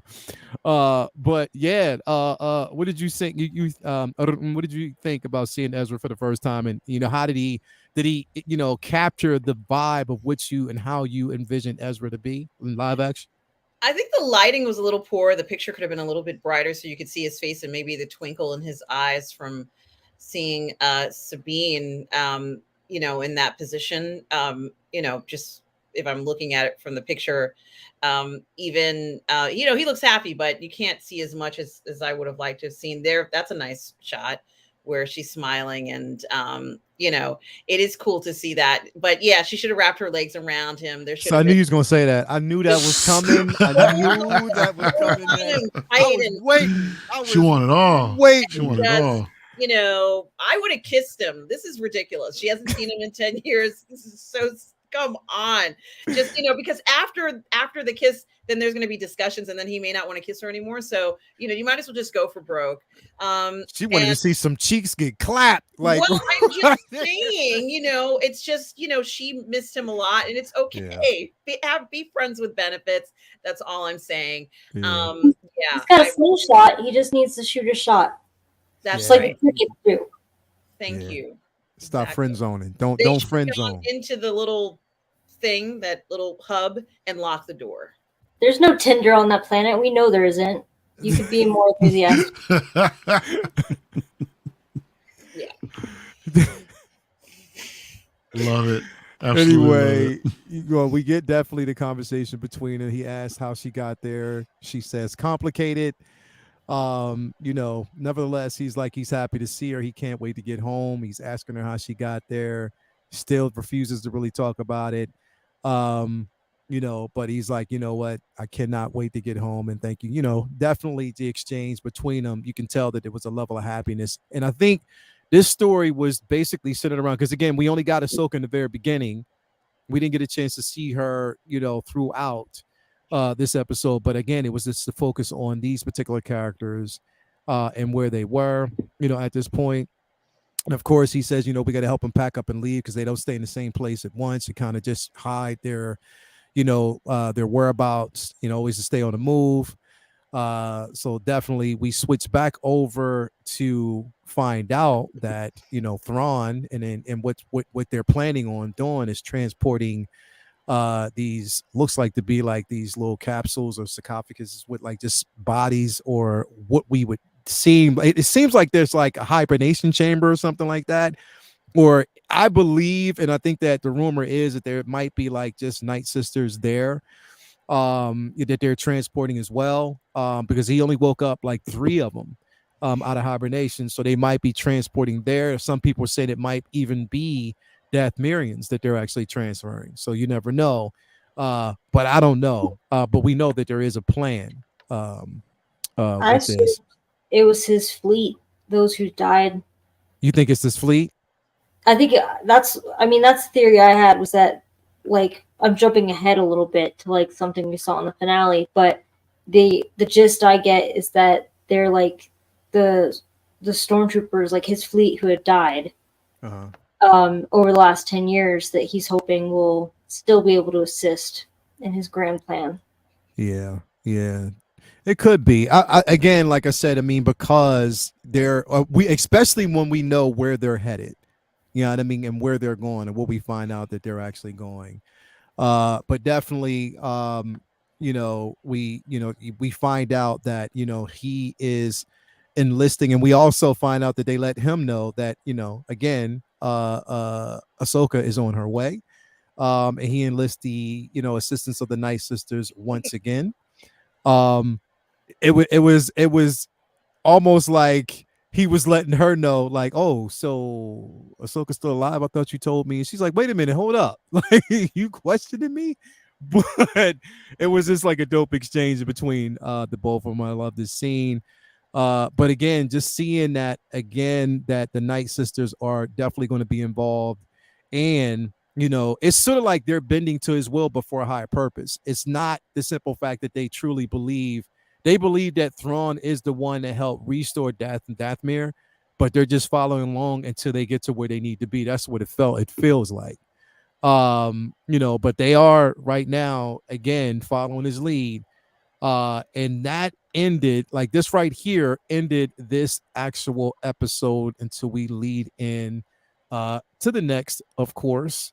Now this next episode, we get back to, now mind you, I'm just trying to get through all of this because again, we got this episode and another. Huh? Never What'd you say? Never mind. I said just press play. Go ahead. That's yeah, right. So we get a chance, we get back to this episode. Now that this episode in the very beginning, this exchange was super dope. I mean, actually, if it lets me, here we go. So we get back and we actually see her. Again, she's facing a trial right now of whether or not they feel as though she should be court-martialed. She's trying to convince them that everything that she has done up to this far was just basically for the better of the Republic and trying to save lives because of the threat that's actually looming. But then, of course, this. I just noticed a little war criminal back there. Yeah. I didn't notice Chopper back there. Everybody calls him a war criminal because he just doesn't care. You see him killed tens of thousands of people. He definitely did. But I'd again, Star Destroyer. right. Now the exchange here again. This was an asshole. Like, yeah, what was this dude's trip? Bro, I couldn't stand it. But again, like, in theory, people are like, what, he definitely could be a mole. Someone who's basically a plant, because of the exchange. Now, of course, this character has ties to, what is it, the Star Wars, what is that animated show called? Not Clone Wars, not Rebels. It's what is it, the Resistance, yes. So he is the father of the character on Resistance. You know what I mean? So him being part of this actual council here, of course, is to rebut everything that she is actually saying, as if he is trying to mysteriously hide the simple fact that this threat is looming. and basically how he tells her she ignored orders. She was like, no, I just ignored you. Because definitely there was a threat that you chose to ignore. Again, we see Carson Teva come in. She's asking him, was there any information provided? No. Again, it's just her word. Now here's the thing, it's just like, because we're seeing a very different Mon Mothma, from what we have actually saw, because she's Chancellor now, correct? Like she's Chancellor Mon Mothma in this episode, I believe in this so. season. I know that this is how she kind of took the news about Thrawn in the books. Yeah. So I think that's a lot of what he's kind of going for here, because Thrawn surviving the mm-hmm. the Empire falling was not believed in the Empire either. So at all. So this is sort of like taking the leads from that, but not as it's like a small portion of what we know from the books itself. Yep. But I think she is Chancellor at this point. But I think the surprise in this scene, big time, was my man when we get a chance to see 3PO enter the phrase. Yeah. And just like he was like, trying to get in, and he was like, yo, it was sort of like he was saying, do you know who I am? You know my name? Pack up, fool. I don't need no ID. Yeah, right. I don't need no ID. You know my name. It's like, where's your name ID? rings out. But we basically notice how, again, he is there, on direct order of Leia herself, Leia Organa, which I'm hoping. So let me ask you, would y'all be opposed of us seeing Leia in some way, shape, or form? No. Would you? No, now, so who do you now? If we could see her again in live action, Mario, who do you think could play that character? So I'm gonna tell you what the rumor is so far. But who do you think? I couldn't tell you off the top of my head. I was thinking possibly another deep fake kind of thing, what they did with Luke, but I don't see that happening either. Yeah, that's so controversial. I don't know. I seriously don't know. Cece, let's see Cece play the role.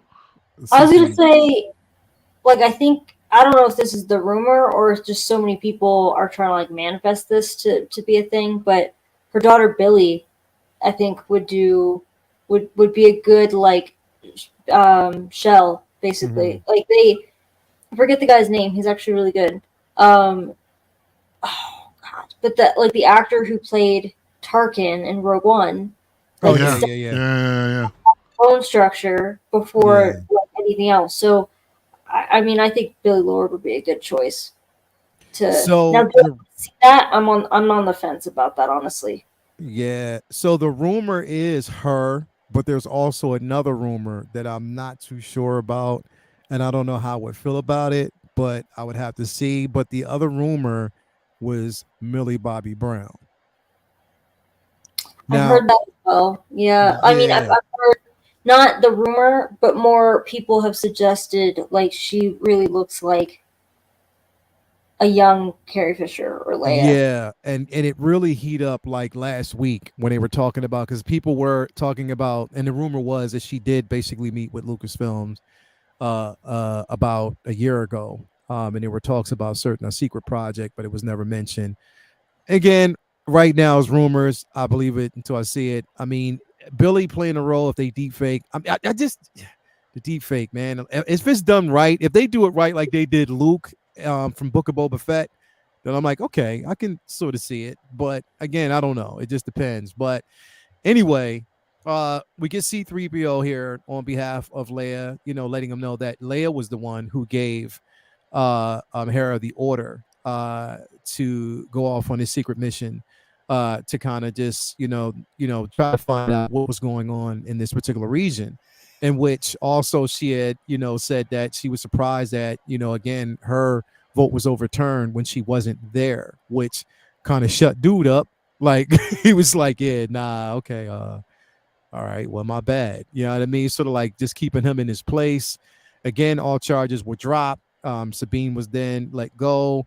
We see the conversation between both Sabine and Mon, which she basically said, put your feelings aside. Is there really a threat About is Thrawn's threat really, really looming? And she was like, yeah, it's, just, we have to definitely be prepared for something to come.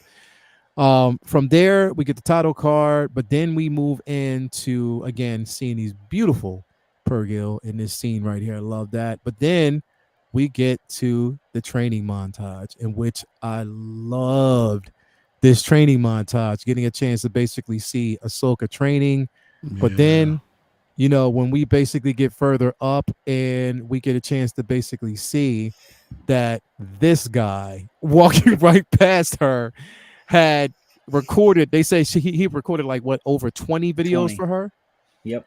And this was the final one that we actually get a chance to see. How he's talking to her, and I love the name drops of Maul, Asajj Ventress. I'm like, man, come on. I want to see a live action Asajj Ventress. What did you think about this, Vinny? This is maybe in the top handful of scenes from the entire show for me. It just resonated with me so much. I know it was kind of like a play off of throwback to the Tales of Jedi episode, where and that was my favorite episode of that series too, with him just putting her through grueling training, and I love that so much because a big part of their connection and their bonding is that they're warriors so much more so than so many Jedi who grew up in peacetime. And it's one of the things that we know about the Sith is that part of their training is for battle, and many of the Jedi are have lightsaber training because they're not really focused on training for fighting. They're more trained on focus for force, and so not all Jedi are really like that. Well versed in fighting, and Anakin and Ahsoka, they have a different philosophy on that, and that is like, I have to be ready to fuck people up if I need to at any given time.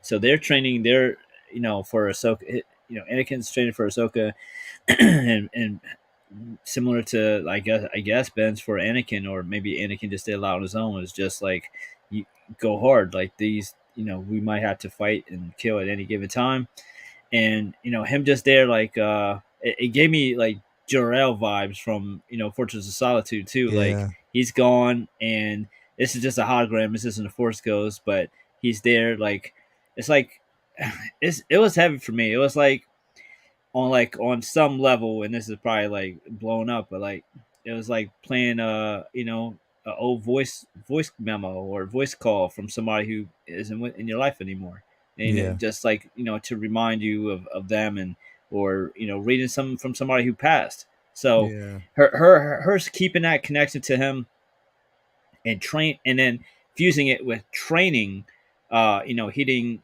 his words about like you got to fight to live. And Yeah. Yeah. we seen that played on with the episode 5. It was amazing. It was really, really special to me. Yeah. And it hit home for like more reasons than maybe it was intended. Yeah. Yeah. Yeah. It's sort of like, what, you're carrying on tradition. You're living, Yeah. through me, everything that I've taught you, you're carrying it on. And it's like, again, a part of that person is always with you. In this conversation, you definitely see it. And, how, again, how much she valued him, the love she had for Anakin, the love they have for each other, as family. And the And things it that they've been. defies the attachment rule. Yeah. Yeah. Definitely. Definitely. But again, and it's like for so many years, we thought that the attachment rule was wrong, but it wasn't. It's just the Jedi's perspective of it. And I think that's where sort of it was flawed at that point. After that, we see the exchange between Ahsoka and Hu Yang, who tells her that they were coming out of hyperspace, and to get prepared for it, of course. And when the jargon back and forth, when she was just taunting him, he's like, "You should have told me." He's like, "I did tell you." He was like, "Yo, I fucking did tell you." But that exchange was like pretty dope. Them coming out of hyperspace only to find out that Thrawn himself has basically set a trap for him with these mines.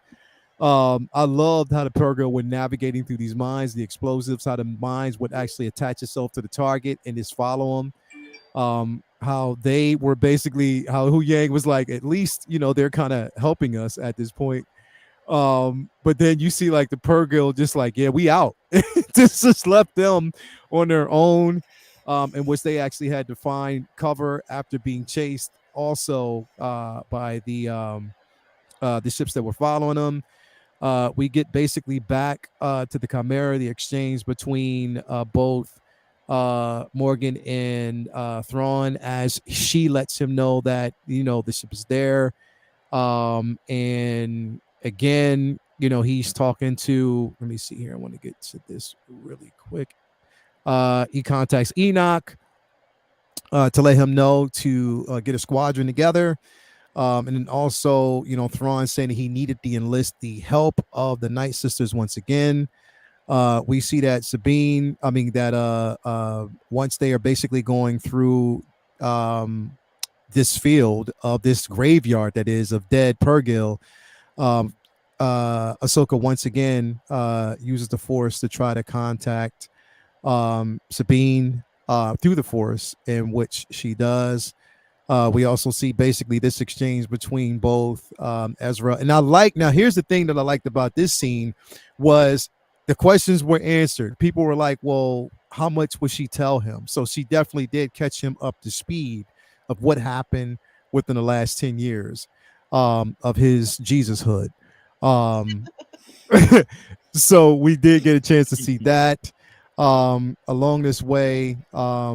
Again, and look at that. There you go. That exchange that happened. It's He like, said the naughty ain't the only ones that brought protection. yeah. She's like, oh, really? Okay, let's go down there real quick. But it was there's definitely a cut scene between that when we get a chance to see both. And this scene right here again, and this is why I talked about earlier how the separation needed to happen based on the story of Shin and Balin, or Shin and Skull. Would you say it was definitely Dipset? Where he tells her, take the squadron, go ahead and find Ezra, go down and follow your path at becoming a just following Thrawn, because he knew that basically her thirst for power was there. We get a chance to see the Night Sisters again, which mainly, man, I just love seeing them on camera. Look at that. Their faces phase in and out of focus. Yeah. I've noticed in the series, and that to even think of doing something like that was a lot of work. It's almost as if they don't exist on this plane. And I don't know, an XYZ configuration, whatever you want to describe it, they don't, in some parts where they just kind of, and that floating feeling, and it just really, there's something more to them that I can't explain, but it looks amazing. Yeah, it definitely does look amazing.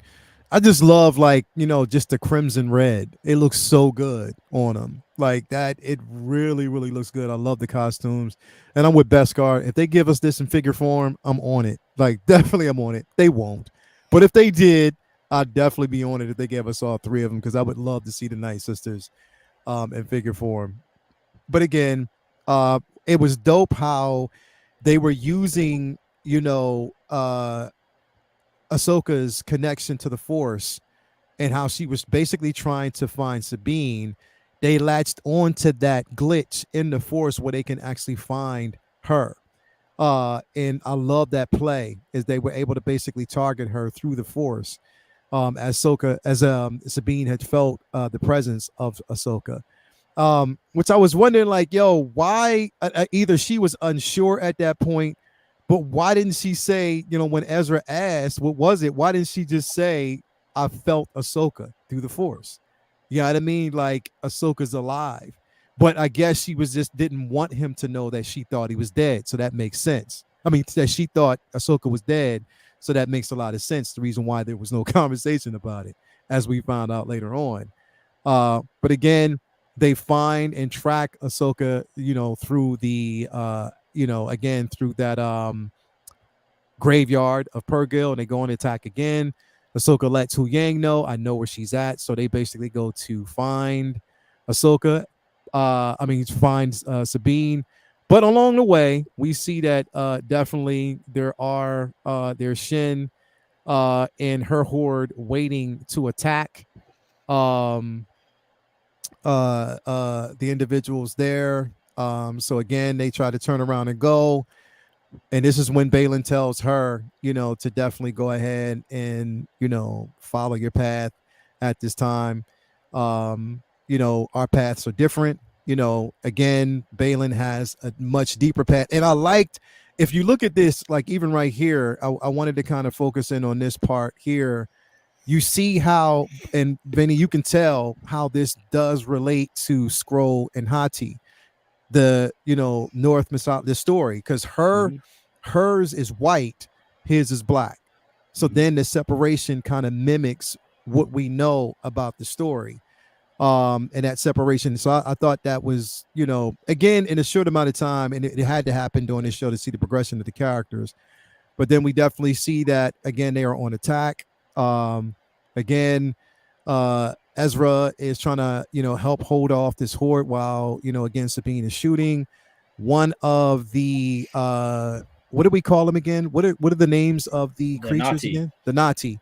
One of their ships gets attacked, in which, Ezra decides to circle around them. Again, Ahsoka wants to leap off the actual ship. Again, once Huyang gets at a lower altitude, but then she comes face to face with Balin once again. And I was cringing at this scene because I was like, please don't let this be the scene where then she kills. I don't want him to get killed off. I definitely don't. But fortunately enough, we didn't see that. But the scene, and you know where I'm going with this, Vinny.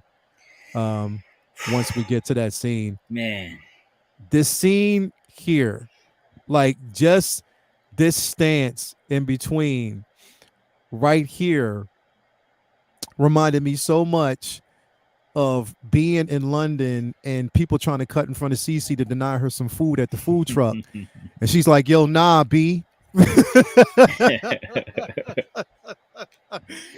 She's like, nah, B, you in my way. But nah, this scene was so dope. And the fight between them. And here's the thing, it's like Balin is literally like, you can't beat me. You can't fuck with this. You can't beat me. But again, I just love the choreography with the fight, between the both of them. And the simple fact that his purpose, he's so driven by purpose that this is just minuscule. This is it's meaningless to him. He just really doesn't care. And you can tell, like, even her, it's like they both have their own purpose. Like he's trying to get to his destination. She's trying to get to hers. But it's just like, okay, let's meet again. Let's just square up for a little bit and peace out after that. But yeah, I thought this was really, this right here played out really good. When we get a chance to see El Professor or Balin's Scroll fighting. What did you think about this scene, Mario? This was dope. This was one of the things I really loved about the show, man. There was a lot of lightsaber duels, across pretty much most of the episodes. And it's something that we haven't seen. And look at that stance. I've seen so many posers like try to recreate that stance, man. It's actually turned out pretty good with their Ahsokas, man. But no, it was great. It was really cool to see that tension between them two going at it. Definitely. Then we get this scene when Ezra denies the saber. It was like, nah, you keep it. I gave it to you. She's like, nah, do your thing. He's like, no, the Force is my ally. You know what I mean? So basically, he used the Force to do some karate through the Force. From here, we basically get to this scene. We get back to the fight between Balin and Ahsoka, which I thought was super dope. Just the back and forth between them both. Just the sheer power that he basically possesses is just, again, look at that. Get off me. It was like, get off me. You can't handle this. But again, getting a chance to see, this fight here between Ezra and Shin. Ezra, we finally basically see Sabine using the saber again, helping. And this scene right there, the Force, that right there was incredible. But seeing both of them face off between her, and then just realizing how powerful she really is when she does this. Get off me. That was just so powerful. But then we go back to the fight between Balin and Ahsoka. And again, he tells her, "You cannot defeat me," and she's like, "I don't have to." Again, she gets distracted, or he gets distracted by Hu Yang, who fires a couple shots so she can bounce off and go actually help, Sabine and Ezra against Shin and that whole horde of individuals. So I definitely did love this scene here between the both of them. But it just lets you know how powerful Shin really is in the Force.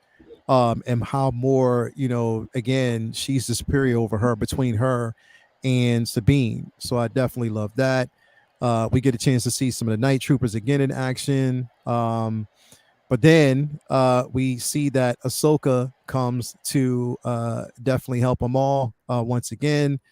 Let's see here.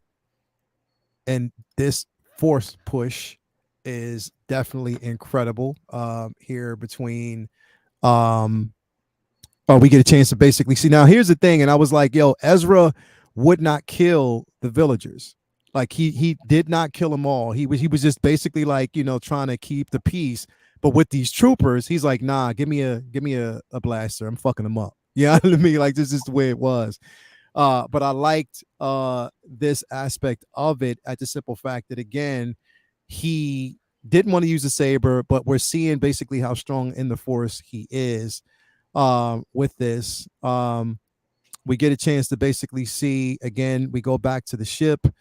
Thrawn telling Morgan it was a necessary loss, him letting her know that, hey, we almost have, we're almost transferring the units on the ship. They're causing a distraction. The worst thing about what's happening with Ahsoka, the thing that she's lost most importantly, was time. So from here we get a chance to basically see that the squadron was called off. Ahsoka definitely shows up. She tells Shin to give her, her weapon, to put down her weapon, lay down her weapon and come quietly or peacefully. Shin's like, nah, I'm out. It's not going to happen. And you can see like there was a bit of conflict right there with Shin. She didn't know what to do at that point. But you can definitely see there was conflict when, with her riding off, going and taking her own path.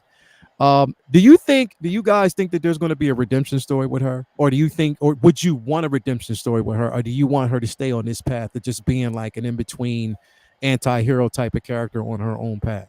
Leave her as is, man. Leave her on her own path. I think we've seen like enough of redemption stories to where it's like pretty damn predictable these days, when it comes to Star Wars, man. So I just want to see for once a character that starts off like this ends like this. Yeah. You know what I mean? So just let her let her story go. Let her go dark. Yeah. Especially when they're popular. They feel like, if they're popular, we gotta cash in on that and flip them to the good side. So that way it's okay that they're popular. She's a rebel, a badass, and Buck's authority. Like, let her stay like that. That's what's made her so interesting. And I like that she was left on her own to try to fight them, and it teases dissension with Balin because she was left on her own. But that's the beauty of being a master and apprentice role, is like you can put your apprentice in any type of situation and be like, oh, it was your trial. Loophole. You can say that anytime that you fucked up and left them out to dry. So we see that she'll be all right. Yeah, definitely. Here we move on to basically see that the reunion is happening between both Ahsoka, Sabine, and Ezra. How basically, Sabine says that she thought she had died, and again, Ahsoka was like, nah, you know what I mean, and missed this reunion between me and Ezra. And that was definitely an amazing. I love this scene right here because we get a chance to basically see the happier Ahsoka. Yes. Smiling more. We see the emotions that everybody was definitely talking about here. And the thing is, the crazy part about it is what, of course, what Ezra says when he's like, hey guys, you know what? It looks like I'm going home after all. But when he said that, I was like, fuck, because you knew at that point, somebody's not making it back home. Like, somebody's not going home. Like, you just, at that scene, I just knew it because it was too much. emphasis on that moment. You know what I mean? Like this moment right here. And it was like, yeah, well, you might, but we may not. You know, that look of, okay, he doesn't know what's ahead of us right now, but we'll do our best. But I definitely love this scene again, which kind of carries us off into the credits. And then we get ready for, of course, the season finale, the final episode. The Lion, the Witch, and the Wardrobe. The Lion, yeah. The what is it? The Jedi, the Witch, and the Jedi, Warlord. Warlord go into a bar. Yeah, right. And so we definitely get a chance Straight to see out that. of Narnia. Yeah, like definitely straight out of Narnia. So we get here, of course. Let me see here. What is this? Oh, his laptop, right? He's booting up. So Mario's laptop died. He'll be back. So we definitely get here, and then with this scene, we see that again plans are going accordingly. They're still basically moving forward. Thrawn now, CC, did you pick up on now when we hear Thrawn talk about underestimating the rebels and underestimating the Jedi? Do you get a sense of fear in him, or more so preparation, or just more him just filling everything out and just saying that I'm not going to make the same mistake twice?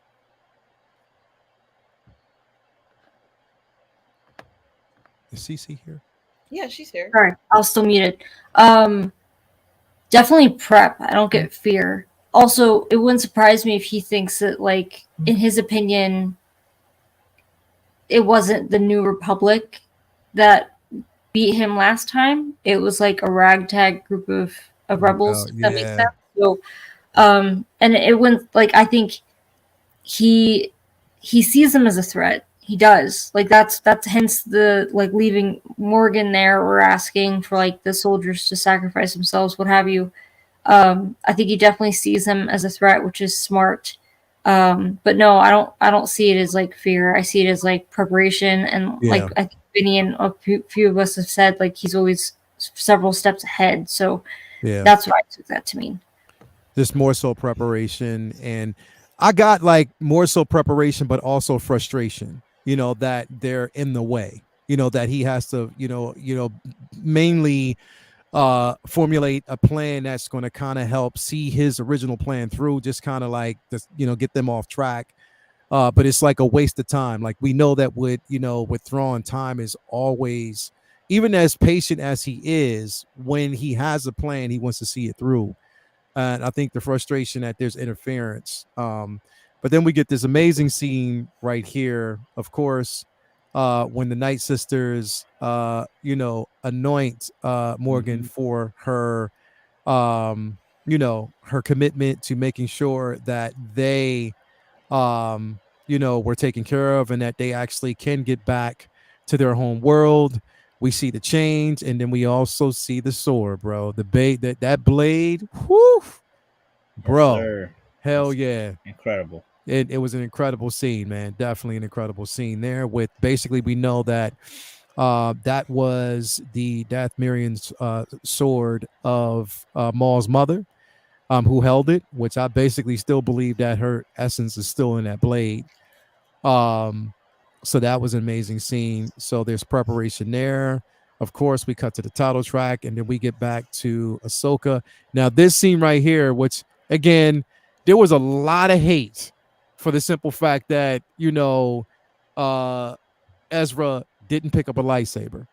People were just mainly upset about that. So here we get a chance to basically see him building one. Again, people, patience. Let everything play out. He's not going to go without a lightsaber the entire time.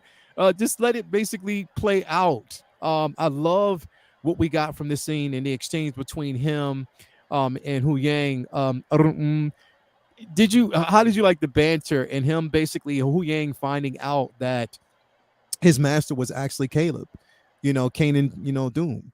How did you feel about that?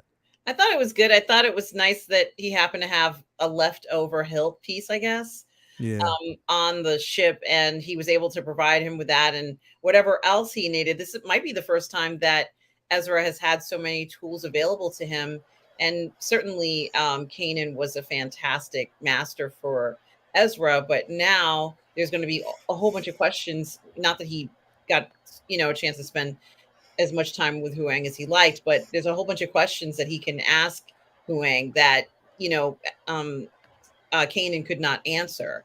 So, that might be a very important time. I don't know how long they're together, but it might be a critical amount of time that they're together. And, I'm assuming that there are very specific things he needs to ask Huang. And he's asked them that. It's happened off camera, of course, but it's not just the hilt that he's getting from Huang. Yeah, definitely. It's just the knowledge itself, and on top, he sort of gave me like, vibes from Harry Potter. The guy that they would actually go to get the Ollivander. Ollivander, yeah. It sort of definitely gave me that vibe. Again, he's just the keeper. The knowledge just basically flows through him. But I love that exchange, and even how he tells Ezra, you definitely must have been an amazing pupil. And you can see like that exchange when he tells, he turns around to see if Sabine was there. Sabine walks away. He asks Hu Yang what happened, and this was when we find out the truth. That Ahsoka basically walked away from Sabine because she felt as though she was training to be a Jedi for the wrong reasons, based on what happened with her mom, with her family on Mandalore when the purge took place. And she walked away from it thinking that, she could become something, a bit different, like she can become something deadly.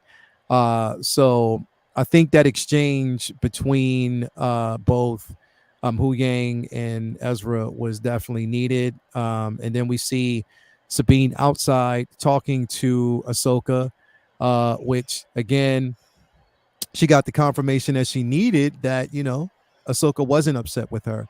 And she would have probably had made the same decision as she said that, look, when I was coming up, through the order, there were decisions that I made, that, they would have frowned upon. But she lets her know that Anakin stood by her side, and was always there for her. And because of that, that's why she will always be there for Sabine.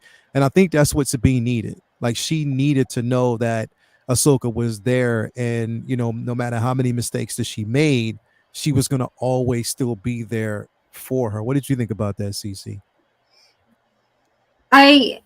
I feel like we needed a scene like this, especially with the finale, whether it's the series finale or season finale, because I think they hedged a lot of their time on their relationship in the first few episodes that I thought were kind of slow. So it was nice to, honestly, I feel like it was one of the few things we actually did get to like put a little bow on, if that makes sense. And also, maybe less so, but like we definitely see the progression with Sabine as far as like her confidence level and her progression of like, she went from not, I don't think she would have identified herself as a Jedi in the beginning of the season.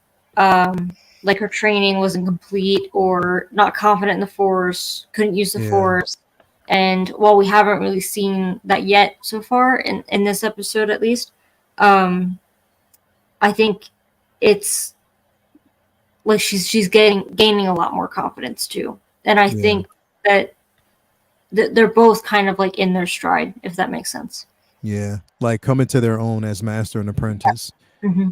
Whereas Ahsoka's, embracing more of the Jedi ways, and she's taking Sabine on as, definitely her Padawan once more. Which now they're in tune because, again, there's a level of understanding and letting go of that fear from both of them. The fear of what she thought Sabine would become, and also,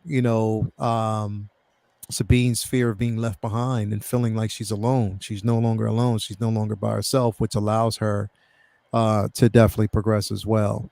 So I definitely love that. Then from this scene, of course, Ezra comes out to let them know, hey, he's completed his lightsaber, but then they get attacked by these TIE fighters. Mario, these motherfuckers can't shoot for shit. Apparently not. I mean, not even resurrected. They can't.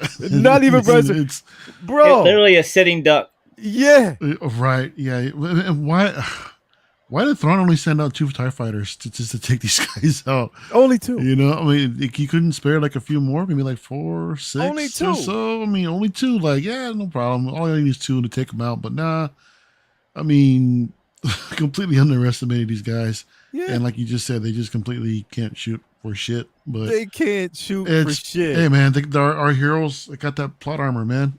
You know, it is what it is. Exactly. So we find out that Sabine actually pulled off the Holdo maneuver before the Holdo maneuver was Holdos. So definitely we see that how she plunges into both of the TIE fighters, destroying them. Mind you, those wings must be made out of titanium because they didn't even get destroyed the entire time. Nothing. They got 2 fighters. Bro, that ship has been through so much and still ticking. You know what I mean? So then, of course, we know that, Sabine, Ezra, and Ahsoka decide to ride off to go meet Thrawn while Huyang works on the ship. Of course, Thrawn is getting a battalion of night troopers together as a ground assault. We see definitely Morgan, sending him off. She lets Thrawn asks Morgan, do they know what they're getting into? They know why they're doing it. She says yes. So they are prepared, which means they're prepared to die. You know what I mean? And come back. They already know the plan. And I like the simple fact that he said volunteers. So he wasn't saying, look, you got to do this. He allowed volunteers to step up. So we had that group that stepped up in the name of the Empire to basically help out. Of course, we see that, they have arrived at the temple and he orders the ship to fire on them while they're riding through that fire. It's like, Thanos, Benny saying, rain fire. Yep. Definitely. And they're just basically riding through like it's nothing. We see basically that they actually get through. And this right here, man, look how close that shit was. Mm-hmm. But they definitely get through. And it's like, look at Thrawn's face. Like he just wanted to say, motherfucker. And then he calms himself down real quick.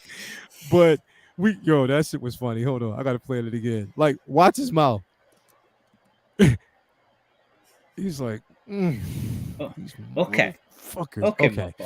Mm-hmm. All right. Y'all got that shit.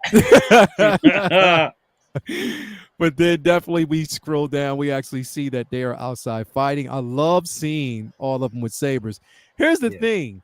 I thought about this, Mario. And Sabine. Okay. So, all right. We know that the blade that she's holding, the green blade, is more of a counselor blade. I see Sabine more as a sentinel than a counselor. Definitely not a guardian, but more so as a sentinel. It's funny that she's basically wielding a green blade. That's what always intrigued me. But then also Ezra had a counselor blade when he's more so a guardian. So do you think that's one of the reasons why he gave it up? I can see that. I mean, it's you're thinking a little bit deeper than I am as to why he gave it up like that too, and why he chose blue. To be honest, but it's sure. Yeah, forgive me. I mean, because I'm just thinking about it. Like, how did he? Again, he had that kyber crystal, and again, who did? Huyang had it, right? What the blue? Well, maybe that's all he had. Well, no, they're out of stock of green. Yeah, I mean, he true. I figured the kyber crystal came from Huyang's, his little shop, his workshop. And I imagine that there's only limited kyber crystals left, period, let alone in his workshop there. So maybe that's all he had.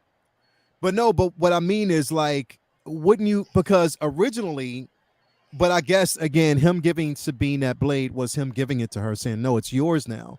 You've imprinted on it. It's yours.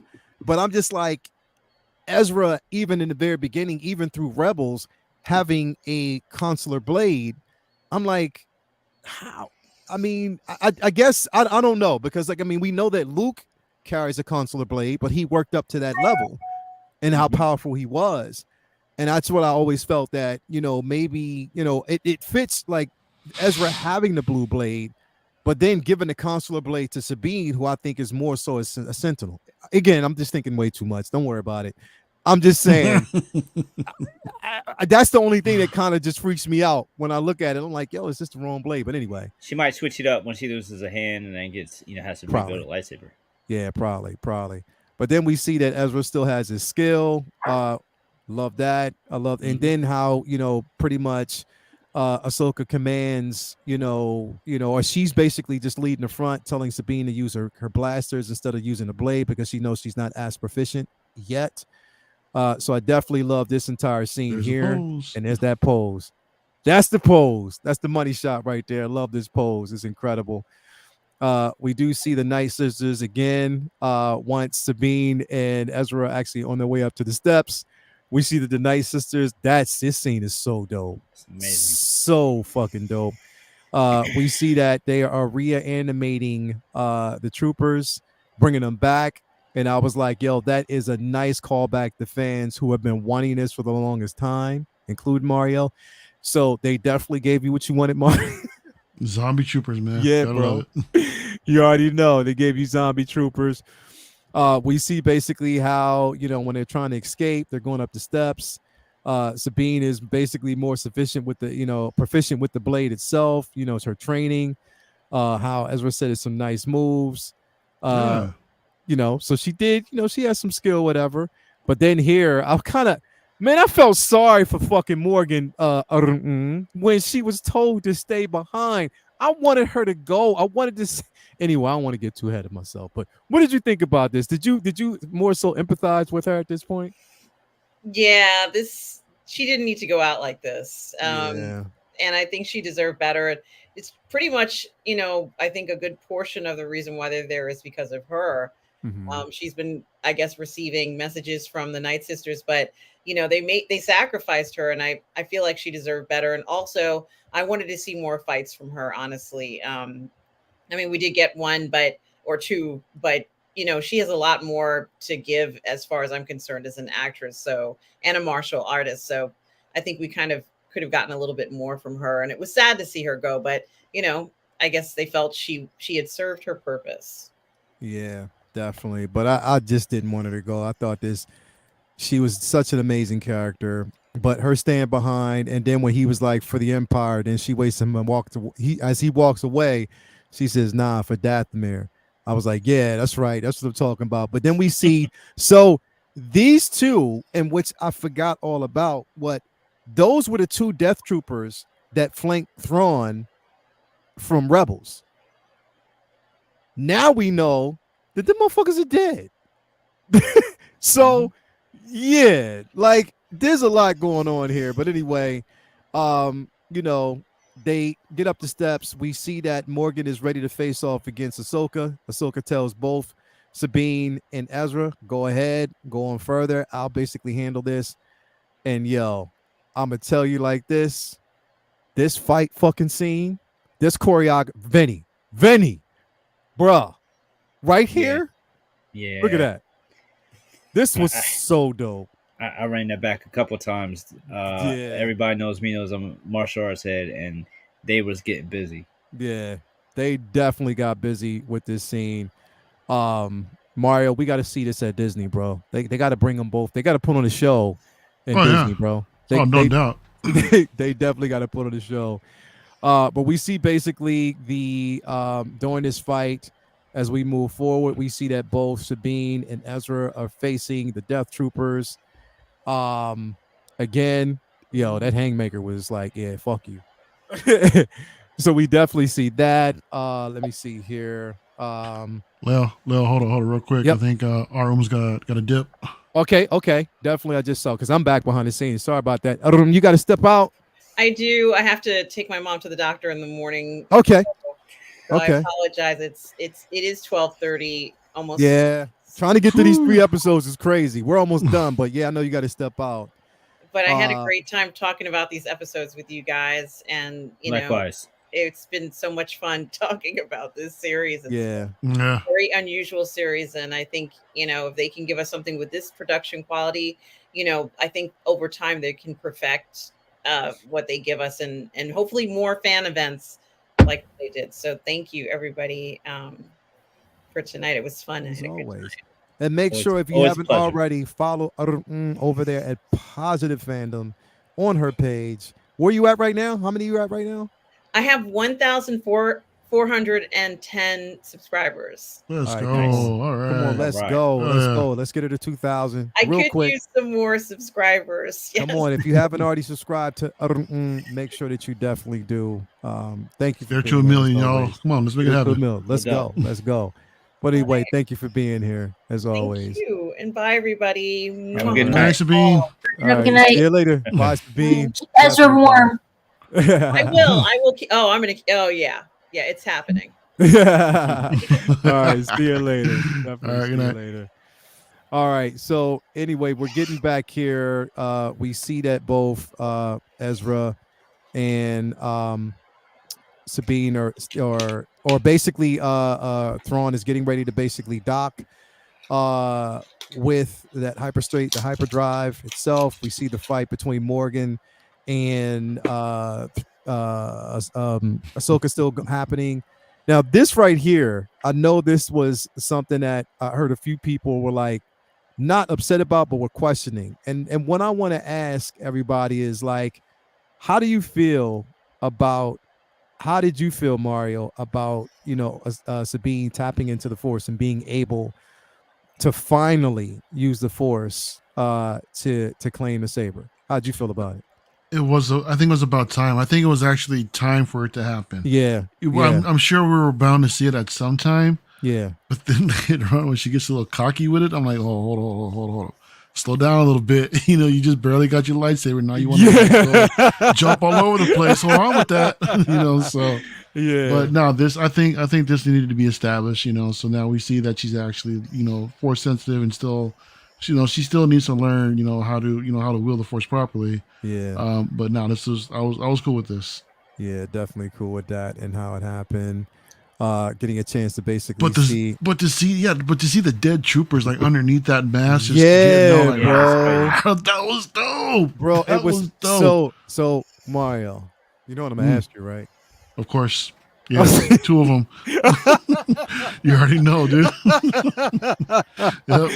Bro, and if they look like this, like the zombie troop, bro, come on, bro. That'd be sick. Just to have that like helmet cut open and exposed with their face. Yeah. Oh, that'd be dope. Bro, that'd be dope. so dope. It's definitely a need right now. But then we get a chance to see.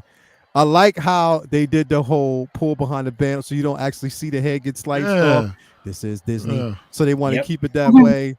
Did the Django heads beheading. Yeah, definitely. We see that Ahsoka is this right here, man. That was like, it reminded me of Sabine. Come on. Yeah, it reminded me of Han Solo. I'm out for a little bit, and got delusions of grandeur. Like you just learned how to, you did the Luke with the Wampa, force pull to get your saber, and now you're gonna throw a 200-pound man. I got this. Don't worry about yards. Yeah, definitely. CC, I'm saying, please, you gotta cosplay as Sabine in Japan. You have to. In Japan, wow. You have to. So I have 2 years to prepare for this. Yes, you got to cosplay as Sabine. And I gotta cut my hair short. That's a little traumatizing. I don't know if I could manage it. I'm kidding. But no. So all right. Since we're on this subject, Sabine helping to force push Ezra to the other side. Did you think that was a bit much, or were you okay with it?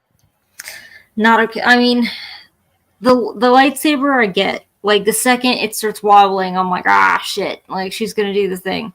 And then she did the thing. The thing. So like the only thing I could think of is I think Balin made mention of like the planet just feeling different. And it was like I kind of interpreted that as like the Force is strong on this planet, kind of like Lothal is quite powerful because like hence the Jedi have their ancient temple on Lothal. Like Mustafar is really powerful in the Force, like with the that dark side energy because the Sith have a temple there. So it's almost like the analogy I used when we were watching this was like if something weighs like 50 pounds on Earth, it might weigh like 5 pounds on Mars. So that's kind of what I took, where it's like, we knew she couldn't move a freaking teacup in the beginning. So I kind of got the impression that she's only able to do this because of the planet she's on. Almost like Superman. Like Superman's wasn't powerful, like Kryptonians were not powerful, and it was a change in like atmosphere or gravity or what have you that made them really powerful and strong and have all these abilities on Earth that they didn't normally have. So that's my like theory as to why this was possible. I wish they would have come up with a more creative solution, because I wasn't a fan of this. Like, as far as, I don't know. I mean, just literally anything else I think I would have been happy with. As far as like, if he makes it on, but then she doesn't, and it's like a Jack and Rose thing where it's like, did he have enough space on the door to not death and die? Like, if they made it something like that, like where he just barely gets on and then thinks that she got on the ship as well and looks back and she's there on the platform and it's totally like out of reach, I think would have been more preferred, a little more tragic than this one. I think this was supposed to be like her sacrificing, like, I'll get you on, and like, this is me like rescuing you for real, like you're the one who's gonna get off, but like off the planet. But I think her being that powerful so quickly took me out of it quite a bit. Okay. I mean, it makes sense but what you're saying is, with the planet itself being so powerful in the Force, her manifesting her power. Also, the simple fact that, again, part of the reason why she was unable to tap into the Force the way she was supposed to or could have was distractions. One, worrying about Ezra, her attachment to that, aspect of wanting to find out where Ezra was. Also, just the tension between her and Ahsoka and feeling like she wasn't good enough at that point. It's just like believing in herself, and also with Ahsoka bringing her that peace of knowing that she wasn't disappointed in her. Also, rekindling and finding Ezra, achieving that, gave her a newfound inspiration and urge to want to use the Force. So it sort of like gave her that will to want to basically do better. So that could have been it as well. But I agree with the simple fact that the planet could also have been effect. But again, I was okay with the moment because at least it's something that she had to work up to. And we saw through each episode, she was working herself up to that moment. It wasn't, a situation whereas automatically she's just powerful. You know what I mean? Like, she's worked up to that aspect and she still has far to go. Like, we know that her training isn't over. Like, she still has to know how to manifest the Force at will. And right now she hasn't. We get back to this point where, again, Ahsoka is being outrun by, the night troopers and Morgan. And Morgan tells her, like, you're going to die on this planet alone. And then we see basically Sabine hasn't left. And she's like, not alone, of course. The fight ensues, while Ahsoka's fighting, Sabine is holding off the troopers. We see that, again, Ahsoka and Morgan are back at it again. I hated, again, this part right here between the both of them. I was like, I did not want this to happen. I didn't. I'm not going to lie. I did not want. It was way too soon, because I felt as though, if anything, if both Sabine and Morgan were left on that planet, a protagonist-antagonist type of situation between them two would have been good. And, especially if they're all on the planet, I just think that, but I guess they wanted her out the way just to kind of serve its purpose. Of course, the Night Sisters felt it through the Force that, she had died. That strike was just a quick slice. You think she would have stabbed her all the way through, that she would have survived? Well, see, Sabine. This is, I'm wondering. Yeah, right. Right? Come on. Sabine would have been okay with some aspirin. Right? Well, this is just a quick slice, and all of a sudden she's dead. Come on, really? Again, gotta. Anyway.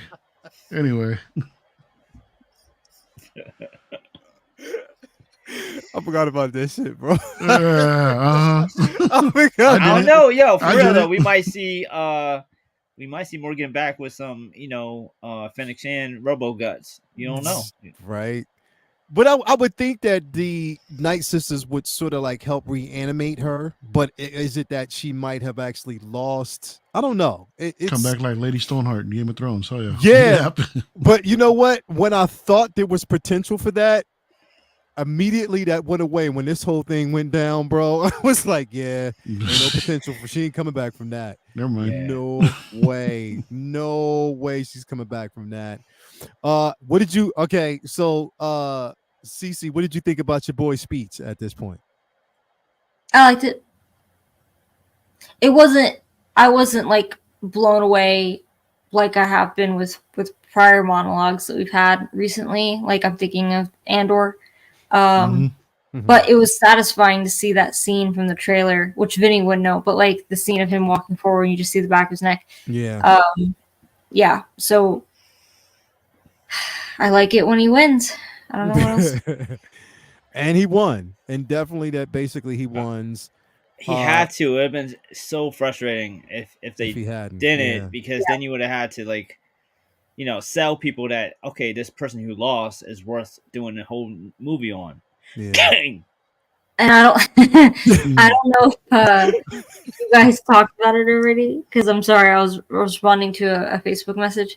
But did anyone else notice that when he was like fire on the temple, the Night Sisters were like, bitch, say what?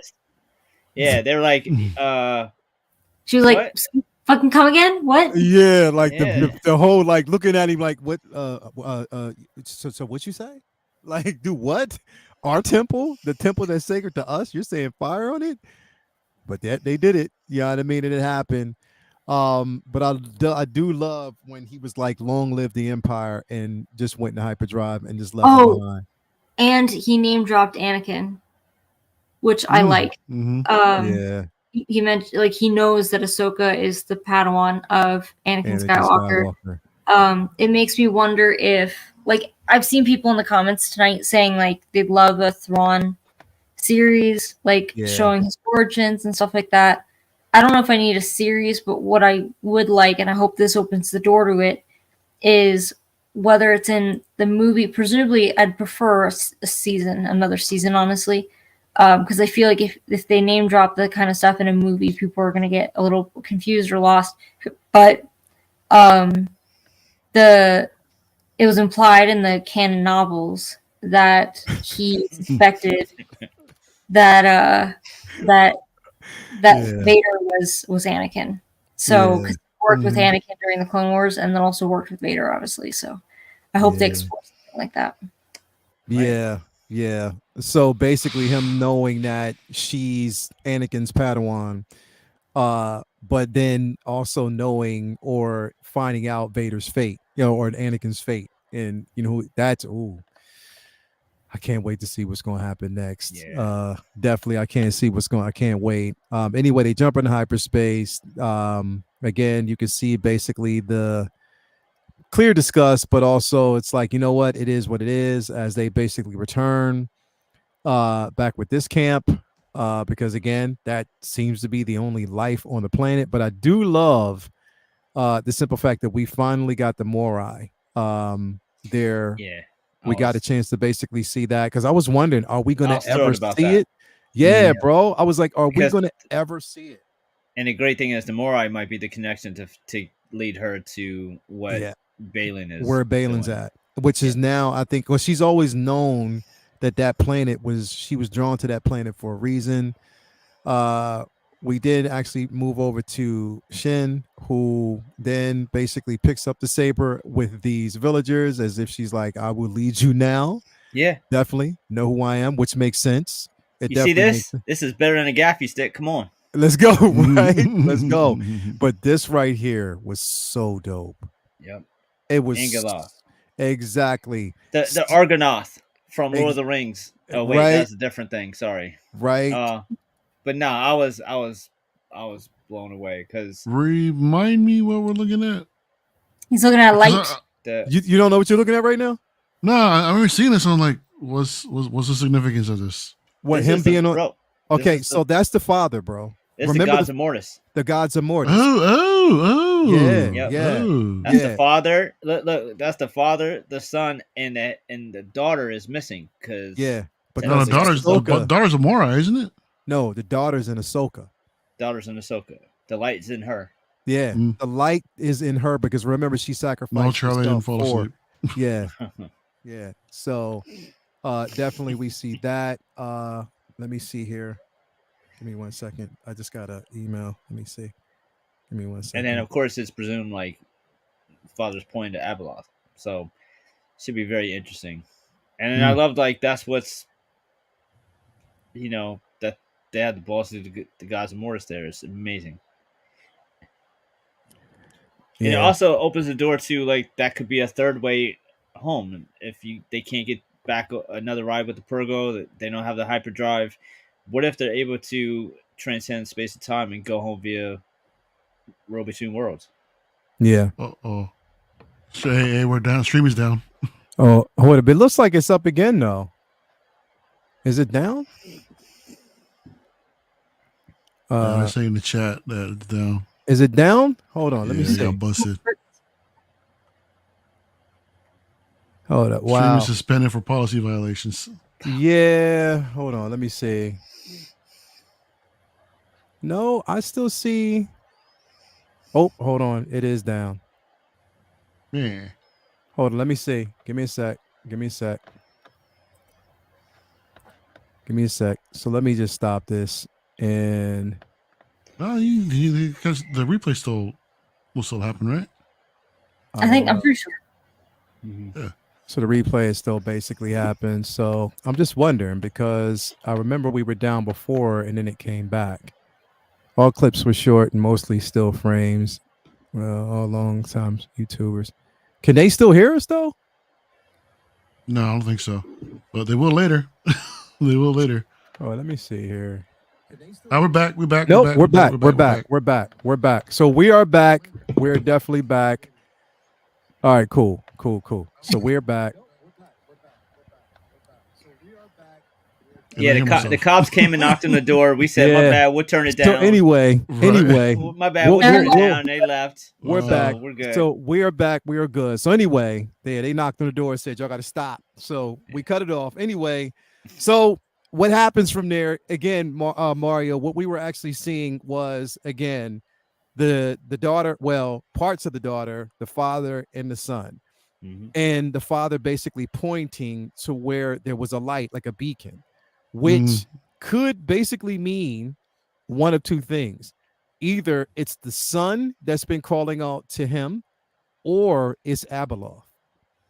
Now that's the working theory, is that it could be Abeloth, and that she was basically, again, because the simple fact that the father and the son and the daughter were killed, in a sense, they died. That again, she's no more, and she's not contained anymore. The only person that really fought her in lore was Luke. You know what I mean? And even Luke needed the dagger to defeat her. You know what I mean? So you're all talking EU now. This is where y'all lose me. Yeah, I don't know this. So that's the thing. Like it's a lot there. To whereas what we could be seeing right now is a story of either Abeloth, or this could be the ultimate power that Balin is seeking. You know what I mean? So again, it's him being enticed by this power, and it could be Abeloth, because in the books, or in canon, well, in the books itself, she calls out and she entices individuals by power, and then once she gets them, she takes them over. So yeah, there's a lot happening there. You know what I mean? There's a lot basically. So he's fallen. So that's what I'm saying. Like, there's a lot with Balin's character that needs to be fleshed out, that needs to be seen. Yes. Let me just say real quick, y'all, the EU was never canon for me back in the day, so I never bothered with it. All right. So all right, that's why I don't know none of this shit. So I got you. That was it. I got you. Evangeline was like, get with the program, Mario. Yeah, exactly, my guy. Come on, man. Yo, I mean, but yeah, so that's what I'm saying. Like that was the importance of the ending, and also one of the reasons why Shin and Balin had to separate, because Ben, again, the one that was following the sun, Shin following the moon. You know what I mean? So again, like they're on a totally different path of destruction, more so Balin now than anything. So, this is where he's going. And of course, you have Ahsoka and Sabine in between all of this on that planet. Now, my thing is, if we get a season 2, is it just going to, because again, we're seeing a separation of Thrawn from Ahsoka and Sabine. Is this done purposely because, again, the heir of the Empire didn't see Ahsoka in it? It had nothing to do with Ahsoka. Yep. They're separating that storyline from Ahsoka. That's why she said that Ezra is where he needs to be, and we are where we need to be. So I think they're separating them from that story. What do you think, Cece? I disagree. Well, I disagree, and I only say that because I think that Ahsoka's too beloved of a character for them to tell those stories separately. If that makes sense.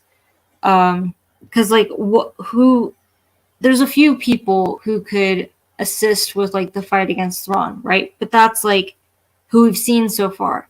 Technically, Luke, Boba Fett, the Mandalorian. I think it's kind of like we've theorized that the heir to the Empire is going to be this kind of like the Avengers Endgame solution to like Star Wars, like a gathering of forces. I don't, just because Ahsoka didn't exist for the novel Heir to the Empire, I don't think that means much, because we've seen how they cherry pick things, of course.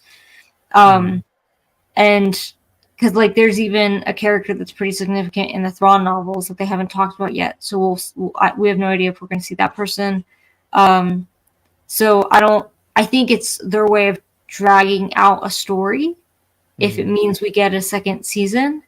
I do know that it was like a few hours before the episode aired, they had posted like on their socials, the Star Wars accounts, Disney accounts, like catch the series finale, and then those posts were deleted after the episode was aired. So I don't know if that's an implication that they were kind of giving the idea that it was the series finale, but like, just kidding. If this does well or did well, I think they have enough story to tell. I'd prefer a second season before a movie. Well, they did say that the second season is in talks right now. Like that's something that they're doing right now. That did come out in reports that's being discussed. And that they did change it from, what was it? It was they did change it to like the season finale, didn't they? Yeah, I think they have now. As far as the language goes. So we'll see, because like honestly, I pulled up a list of like what's in progress or like what's in development, and there's not much that's like concrete. A lot of it's either canceled or to be determined. So the only things that we know for sure are Skeleton Crew is kind of like up in the air. They think 2024, and then Andor season 2 I think is confirmed for like August of next year. So whether we get Skeleton Crew before August or after remains to be seen, but I think it'll be quite a while, like people were saying in the chat earlier tonight, before we get a second season. But I don't know if they necessarily have to tell those as two separate stories, like Ahsoka a separate story and Thrawn a separate story. So are you thinking that we're going to get a second season possibly before Filoni's movie? I would think so. And that would make sense, wouldn't it? Not to say that like it's easier to produce a TV show, because the creators, not necessarily, like some directors, writers have come out and said like fuck TV, because you're essentially creating, like if these were 1 hour episodes, they've said like we're essentially creating like eight movies potentially, or 6 feature length films in a season, rather than a movie that you see in theaters or what have you that's like 2 or 3 hours. So But for some reason, I think they have enough story there. I think they should probably have more of an introduction into Thrawn and his motivations and his plan before they go into this big gravitas movie. As keen as I am to see something Star Wars in theaters fucking yesterday, I do think that we should have another season of Ahsoka first. So are you thinking the reason why I'm leaning towards we will probably, if anything, if they tell the story, if there is another season, then the season is going to be told in almost two parts, in a sense. Where I mean that we're seeing what's actually happening with Thrawn rebuilding or help reestablishing the Night Sisters on Dathomir, because that's basically going to be his base of operation now. We know that. And also they're, reestablishing the Empire. We see Ahsoka dealing with the situation with Balin and, everyone else on this, so again, it's like they're to try to tell those two stories in a second season. It's going to have to be a longer season, especially if you're trying to get to a certain point. It's going to have to be a longer season. It's going to have to be longer than just 8 episodes. The episodes are going to have to be a tad bit longer, because the thing is, even with a second season, it's either you shorten the time that they're basically on this planet and get them back, but it's just like, how would you incorporate Ahsoka into Heir of the Empire unless they're going to change the story completely, like you said, like they're going to just modify it. Yeah, I don't think it's my recollection of Heir of the Empire. There's a lot that they wouldn't incorporate. Like we meet Mara Jade. I have no idea. You'd have to have Luke. Luke is possible. Have to have Luke. Yeah. But like Leia and Han, like that opens up a different bag of worms, right? So there's also a theory that, like, I forget the gist of it, but it's kind of like Filoni is trying to recreate elements of like the entire Heir to the Empire trilogy without calling it Heir to the Empire. Like I said, bits and pieces. The other thing that like Matt and I discussed when we watched the episode was, and Jason, sorry, but was something strange has to happen, maybe, to explain the fact that this presumably big battle happens with Thrawn and the New Republic, and we never hear about it in the sequels. And I understand that's nitpicky, because we all had the same kind of thing with Kenobi and Vader's reunion in New Hope and the Kenobi series, where it's like, does this screw up everything we knew about a New Hope and the reunion there, if they'd already had a battle before with him as Vader? So like we threw out the idea of like a multiverse kind of thing, or if they have this battle on the outskirts of their galaxy or in the unknown regions, would it really? And also, like, the victor is the one who writes history, so it's one of those things that, like, if Thrawn got defeated and like the universe wasn't, as we know it, wasn't around to see it, like, did it really happen per the New Republic? Would they really say something? We saw a lot of the throwing stuff under the rug with Gideon with the New Republic already, so it wouldn't surprise me if they kind of have been peppering that in to imply that, like, we have this big showdown with Thrawn, but somehow we never hear about it, like, with the rise of the First Order. So that I'm interested to see how they explain that away.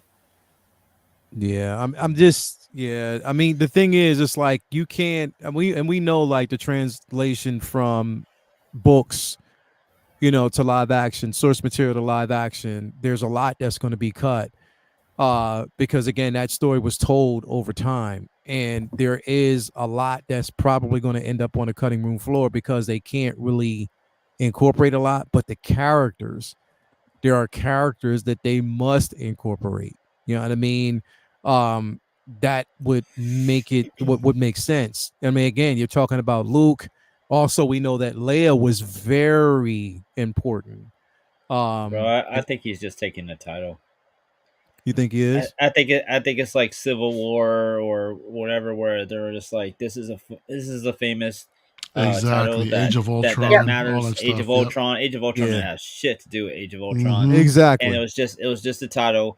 And I feel like Filoni knows that he's playing to his audience. Like he knows that just calling the movie Heirs to the Empire will get so much attention. But I feel like those same people who know what Heirs to the Empire is also know how unlikely it is that the movie is going to be, centered Faithful around adaptation. Han and Leia and magical force canceling forest creatures.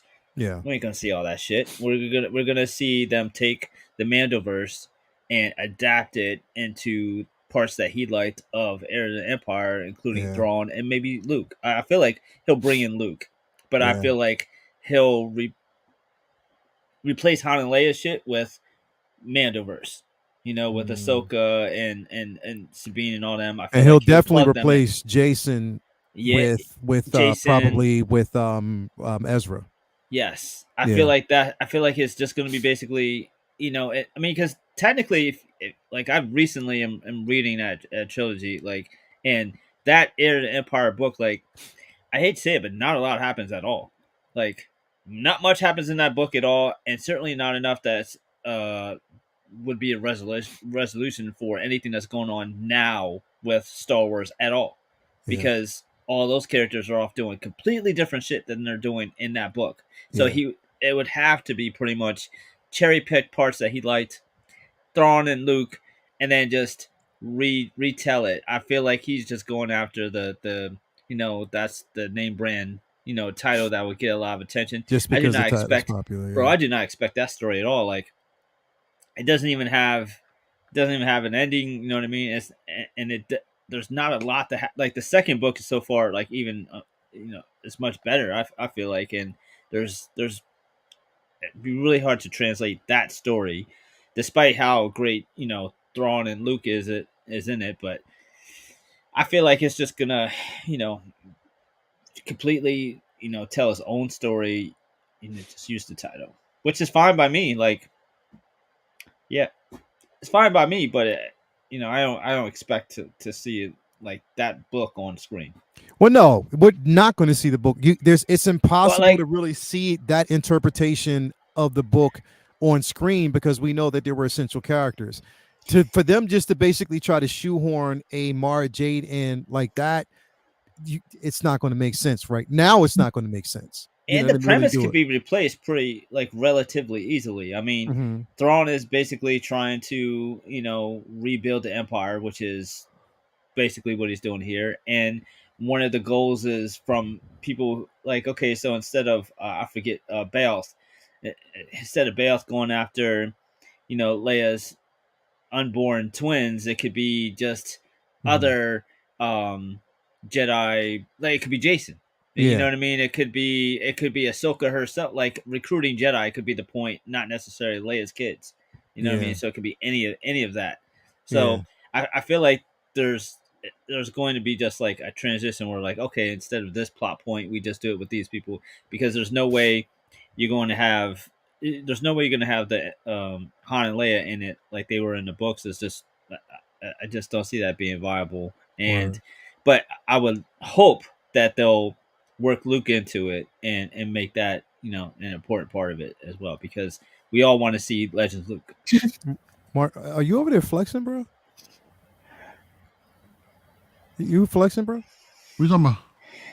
Anakin? Trying to stay awake. That's what I'm trying to do. Anakin. Well, no, we almost done. We almost done.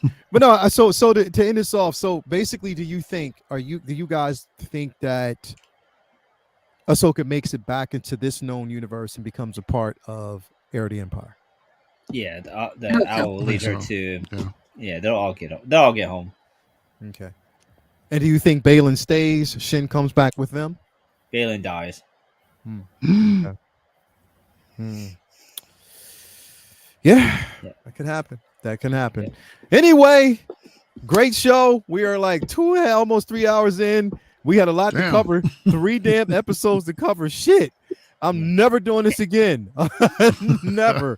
But it was and we kind of sped through like as best as we could too. Best as we could. We got through 3 episodes as best as we could. Thank you guys for sticking with us. Disney, exactly. Even when we got smacked on the booty, a little bit. We still kind of held off and held through. So thank you guys for being with us tonight. It was entertaining. We had so much fun.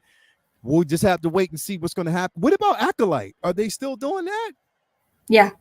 Okay. So we got Acolyte coming whenever that happens. That's next year, 2024, right? I think so. Theoretically. I think fall. Yeah. Oh, fall. Next fall. Yeah. Okay. Well, has shooting already wrapped for it? Yeah, believe they so, had yeah. wrapped for it. It's just that they put it Okay, on yeah. hold for post-production. Yeah. Yeah. So, but yeah, they had already wrapped, for that. So anyway, good. We'll basically see that coming. Thank you guys actually out there for being with us. Vinny, what you got going on, man? More Inktober. That's turning along. That's daily. Like that's my part-time job right now. So a bunch of those you can check out on my IG, and I am gearing up for end of next week is New York Comic Con. So I'm beyond hype for that. So I'm looking forward to, yes, indeed. To meet my bitches.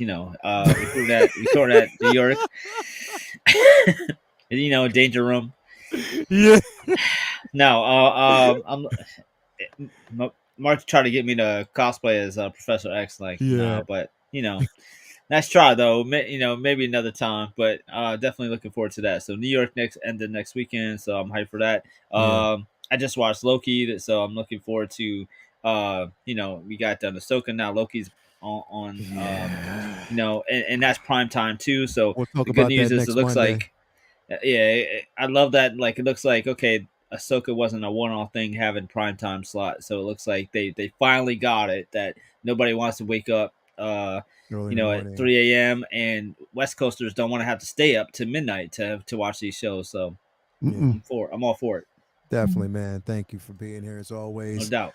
If you haven't already, Vincent Dunn Art on Instagram. Follow Yes, the group and also the link to his stores on his page. So definitely check him out. Mario, beyond just sleepy and ready to fall asleep, what you got going on, bro? LWO tomorrow? Oh yeah, man. I think we'll be on Big Brother's channel tomorrow night for LWO, man. So that's gonna be fun. Yeah, I've got a lot of stuff to talk about. All the things that happen at Wonderfest and the new Flash figure that come out, and hopefully we'll see some tomorrow morning. Toys and what have you. We'll definitely be discussing it Monday at night. What time do we go on? 6:15 Pacific, 9:15 Eastern Time. Profi Chat. It's my show we usually do about an hour and a half or so. Just us, just hanging out. Myself, Miguel, P Rock, and Joao, just chilling. And it's basically it, man. And y'all got Comic-Con next week. That's right, huh? I won't be there. Oh, you'll be there? Right. Yeah, I kind of had, because like I said, it's my birthday month, so I had to kind of hold back until the birthday month or the birthday weekend comes. So Right. Oh yeah, tomorrow night also Collectors Assemble over there. Toy Quest 101. Be there at 8? I think 8:30 Eastern Time. So that's always a blast as well. We'll figure out. We'll see what happens tomorrow night too, man. But thanks for hosting, man. Really appreciate you coming through tonight, bro. Yeah, man, that shit was tough. CC, aside from the simple fact that you got like about a year and a half to basically get that costume ready for cosplaying as Sabine and Celebration in Japan, what you got going on? We might do a show tomorrow night. I haven't decided. I gotta talk to Matt and Jason. We've had like a few Row 16 members go through like some like life stuff and just be really busy. So if you could show any love to the channel, I think that would be much appreciated while we're trying to hold down the fort in the meantime. So we might do something tomorrow night. I haven't decided yet. And then in the absence of, so Monday night, I think this coming Monday, I'm not exactly sure, but I will be joining Mike over at Collectors Enabled on like a permanent basis. We decided on Monday nights for his show. And then hopefully with Ahsoka being over, incorporating and doing more print shows, especially because I know there's a Rebels one that's releasing tomorrow actually on Bottleneck, which is exciting. There's not a lot of Rebels art prints out there. But we'll probably have a lot to talk about with NYCC, and I imagine there's going to be a lot of Star Wars print releases right before the convention starts. So probably do a print show for that, hopefully. Hell yeah. Definitely excited about that. If you haven't already, CC3PO, make sure that you support on Monday night. Show some support and everything, man. If you haven't already, thank you for being here. What do I got going on, man? We got Figure Flex Friday, of course. It is the first day of Figure Flex Wars tomorrow night, so tune in for that. And then we have Collectors Lounge International on Sunday. I think I'll be joined by Regan, MRC, I believe. And yeah, comic book talk with friends on Monday. And then, hey, everything just actually rotates. So anyway, thank you guys for being here. My man, Single Songwriter, is so good to basically see you back again, man. Haven't seen you in a while. Remember, everybody out there, the Anakin Skywalker figure that you see was modeled after him in his heyday. So definitely thank you for being here, Single Songwriter, my guy, as always. Again, we just ended it. So definitely we're going back to like the every other week or whatever format, however that will actually be. We will see. So definitely let's go. Until the next, I guess what we got, Skeleton Crew or damn, that's gonna be a while. Yep. Yeah. Yeah, man. It's gonna be a Definitely. while before we get more Star Wars content. So we'll have to substitute somehow. Speculations or something. We'll figure it all out. Anyway, see you guys out there. It's a great show. It is sleepy time for me. I am tired as hell. I know Mario is. Everybody is. It's time to go to bed. But we will see you guys back here again soon. Love y'all. Peace out. Let's go. Peace. So uncivilized.